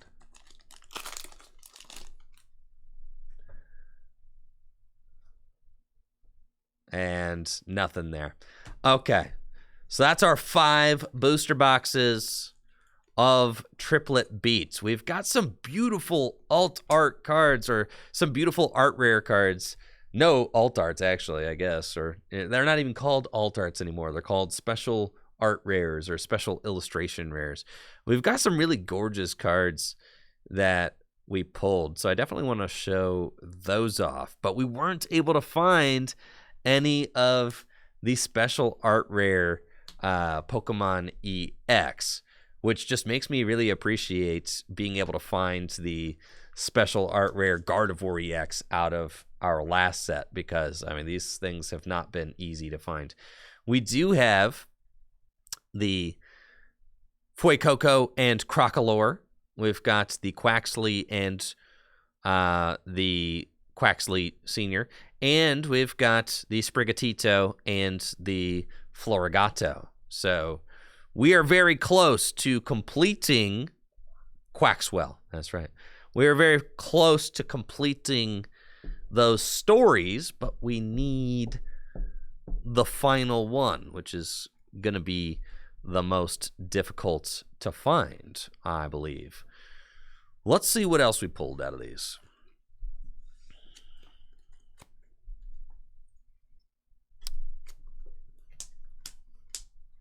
Every single box had a Dedenne. What the heck? Of course it did.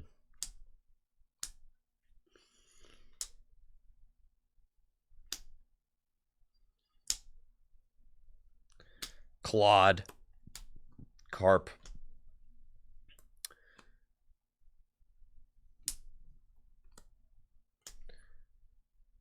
Pyroar. Dedenne. Whoop. Probably won't bother re-showing off the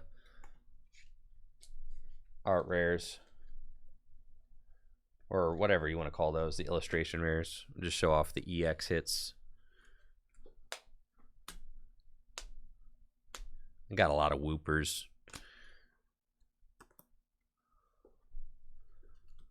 Lycanroc. Okay. Dedenne. Quaquaval. Meowscarada. Okay.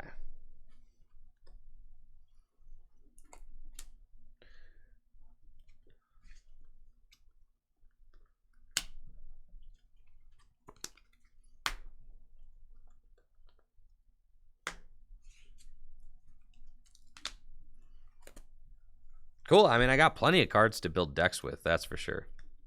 So that's fun. Like, we've got absolutely everything that we need to build decks. This was just like full art city. We got all the full arts.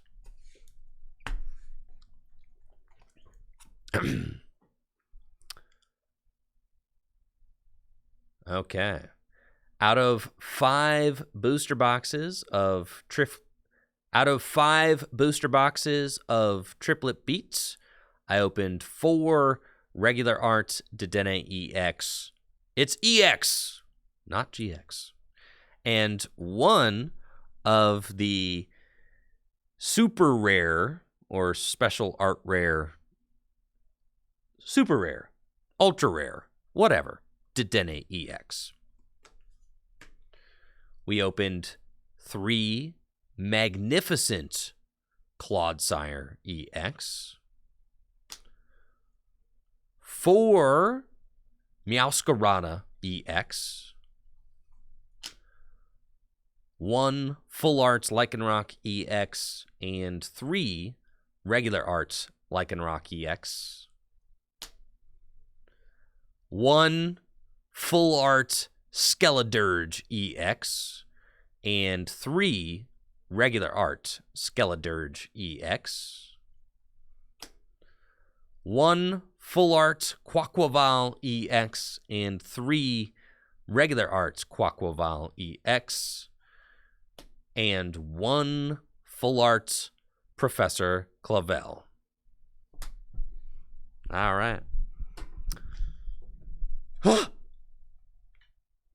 And that's it for our Triplet Beat opening. That was pretty cool, but it left me hungry for more. And I've got 1 booster box here, but I gotta save it. Dang it. I hate patience, bro. I hate it. I want to see what's in it. But that's fine. Do I have to say it? Let's think about it. All right. I think because it's unique content. It's unique content. Clavel is search your deck for 3 basic Pokemon with 120 hit points or less and put them into your hand. So that's actually, I mean, it's playable in Gym Leader Challenge. But it's playable in Standard with Lumineon. You would have to play it with Lumineon. So you go turn 1 Ultra Ball for Lumineon V to go get your Clavel to set up. So yeah, it's playable.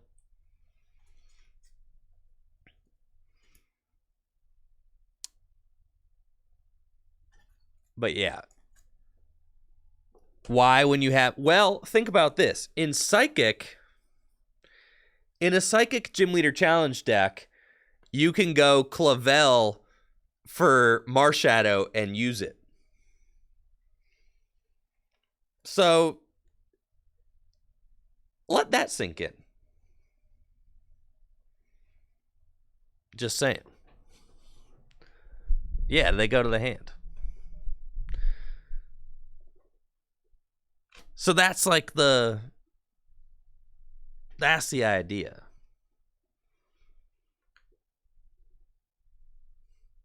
Yeah, turn 1 Clavel for Marshadow. Boom. Yeah, you could also use Clavel to go get Halucha. It's true. You could. So, what I'm going to do with this final booster box that I have here, first of all, I needed to take thumbnail pictures. So, I'm going to hang on to that.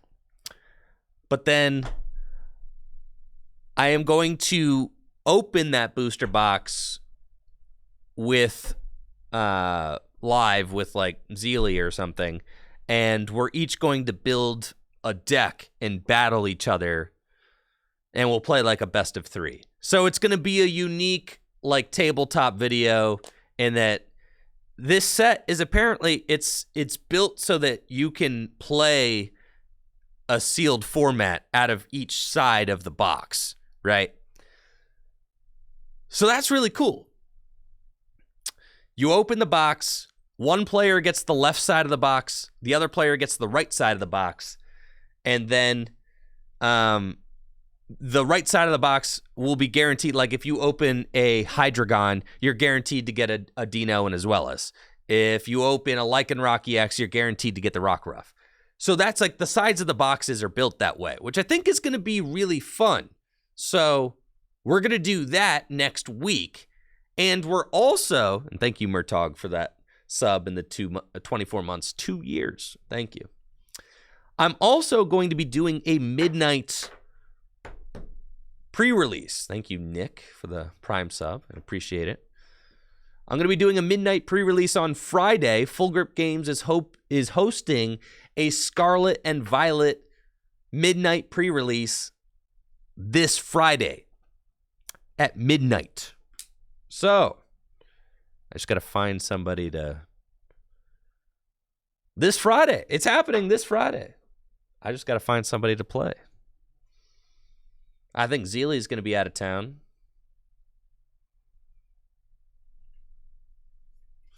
So, I'll have to recruit. What I'm going to do is we're going to do our own pre-release build-in battle experience up here in the studio. So, like, I'll recruit somebody to come open their kits with me on stream and then play a best of 3. And we'll do that. I think we usually do it twice. So for the stream, twice, or is it? Yeah, it's 2 decks. Usually we do it twice, right? Yeah. So that's what I plan on doing. Friday at midnight. That's what I'm saying. I mean, Heather, if you're interested, opportunities there for you. For sure. If you're trying to do your stream debut. But yes, if you're local, Friday at midnight. That's what we got going on.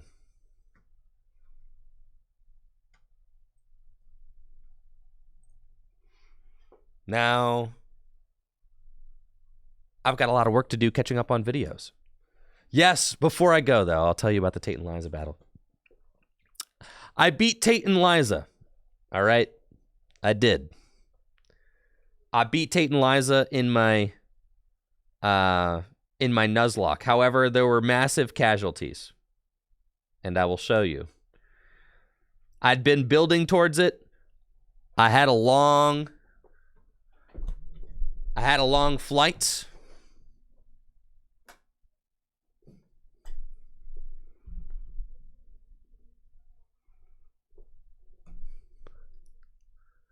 This is my team. Ew. Seeing the extra thumb there is like really uncanny, actually. This is my team post Tate and Liza. I had a level 42 Kecleon, died. Level 42 Azumarill, died. A level 42 Crobat, dead. I was raising a couple of Pokemon for my 6th spot, but they both died as I was raising them.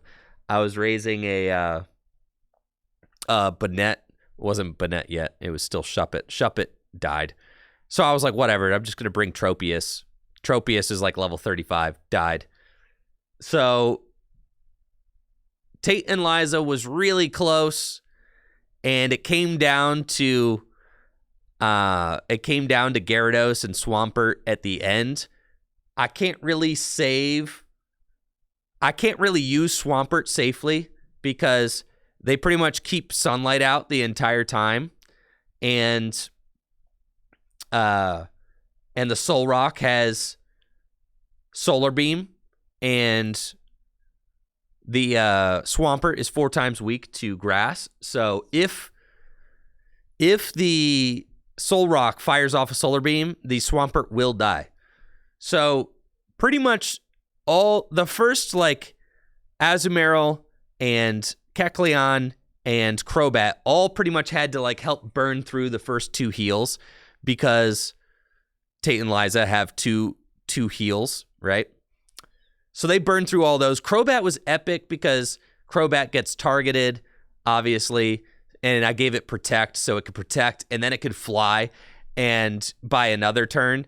So Crobat just kind of bought some time while Gyarados put work in, and then Crobat almost killed the Soul Rock. I was trying to have Crobat kill the Soul Rock to make room for Swampert to come in, but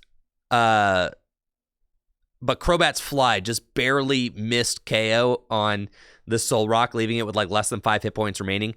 And then the Crobat got 1 hit KO'd by a Psychic, and the following turn, Tate and Liza healed the Soul Rock. So that was really tough.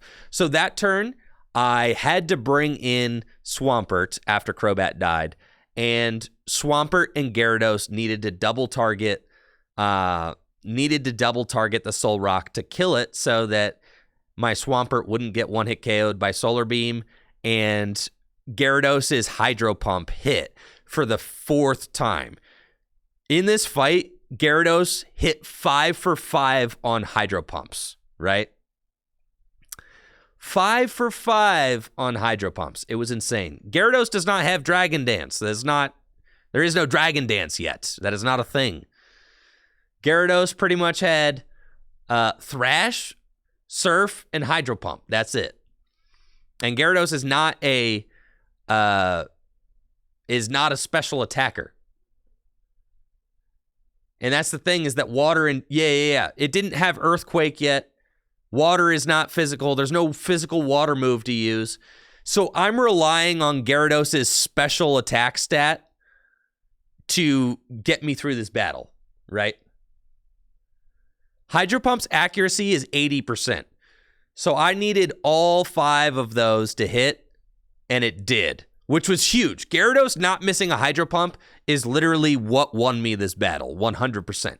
Because Surfs, I mean, not only is my Hydro Pump was underpowered because I was under Sunlight the whole time, right? Because they keep Sunlight up the entire battle. So Water's damage output is already halved, and then Surf's damage output is halved again because it hits both targets. So I can't use Surf. I pretty much have to Hydro Pump. So on the turn that I needed to knock out Soul Rock, I double targeted Soul Rock with Hydro Pump and Swampert's Ice Beam, and we got it. So that was huge. We knocked out the Soul Rock. Once the Soul Rock was down, it was 2-on-1, and Gyarados and Swampert were able to take out the Lunatone and hang on for dear life. It was stressful. It was intense.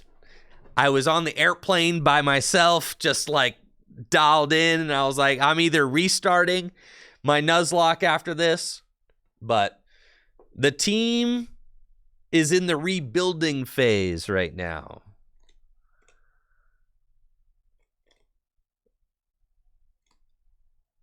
The team is in the rebuilding phase. I had a Ludicolo, not Ludicolo. I do have a Ludicolo now. I had the little guy. Yeah, the little fish, the little tadpole thing. Yeah, I had one of those, and I was like, all right, it's your time. Lotad. I had a Lotad in the box that I had caught earlier in the game. So then I've raised, and Lotad is modest. I've got a modest Lotad, and I hadn't used my Giga Drain TM yet. So I have raised my Lotad all the way up to a glorious level 40 Ludicolo and gave it Giga Drain, and he is insane. So, yeah. My Lotad is glowed up. Now I'll pay the haters, all right? I don't want to pay the hater, but I will. And now I also have I was able to encounter a chinchow and was able to raise the chinchow up into a yeah. God, my brain is like not working today. Like, I know the evolution of chinchow, but anyways, lantern. This was a terrible day to do a Japanese pack opening. An absolutely terrible day. Like, I'm spacing on everything. But anyways, that's fine. Horrible day for it. It's almost like I just got off a big travel day. But yeah, I'm raising a lantern now too. So lantern and Ludicolo should help me to be able to take down the final gym leader, who's a water type gym leader, and then hopefully help with the Elite Four. My team is like almost entirely water now. I've got Gyarados, Swampert, Lantern, and Ludicolo. So yeah. There's so many water Pokemon. All my encounters are water, dude. Yeah, I'm about to go take on Juan. Juan is the last gym leader, and then Wallace is a Elite Four member. So, yeah, it's fine. Yeah, it's Juan and Emerald is who I'm taking on. Yeah, I'm playing Emerald. So, anyways, thank you guys all for a wonderful stream. I'll be back tomorrow with some more Pokemon trading card game content. We've got the midnight pre-release on Friday, and maybe I'll open one of the online clients tomorrow. I'm pretty sure there's like 8 hours of maintenance on live tomorrow. Sick. So maybe it's PTCGO. We'll see. Either way, we'll have some fun. Y'all take it easy and have a good one, all right?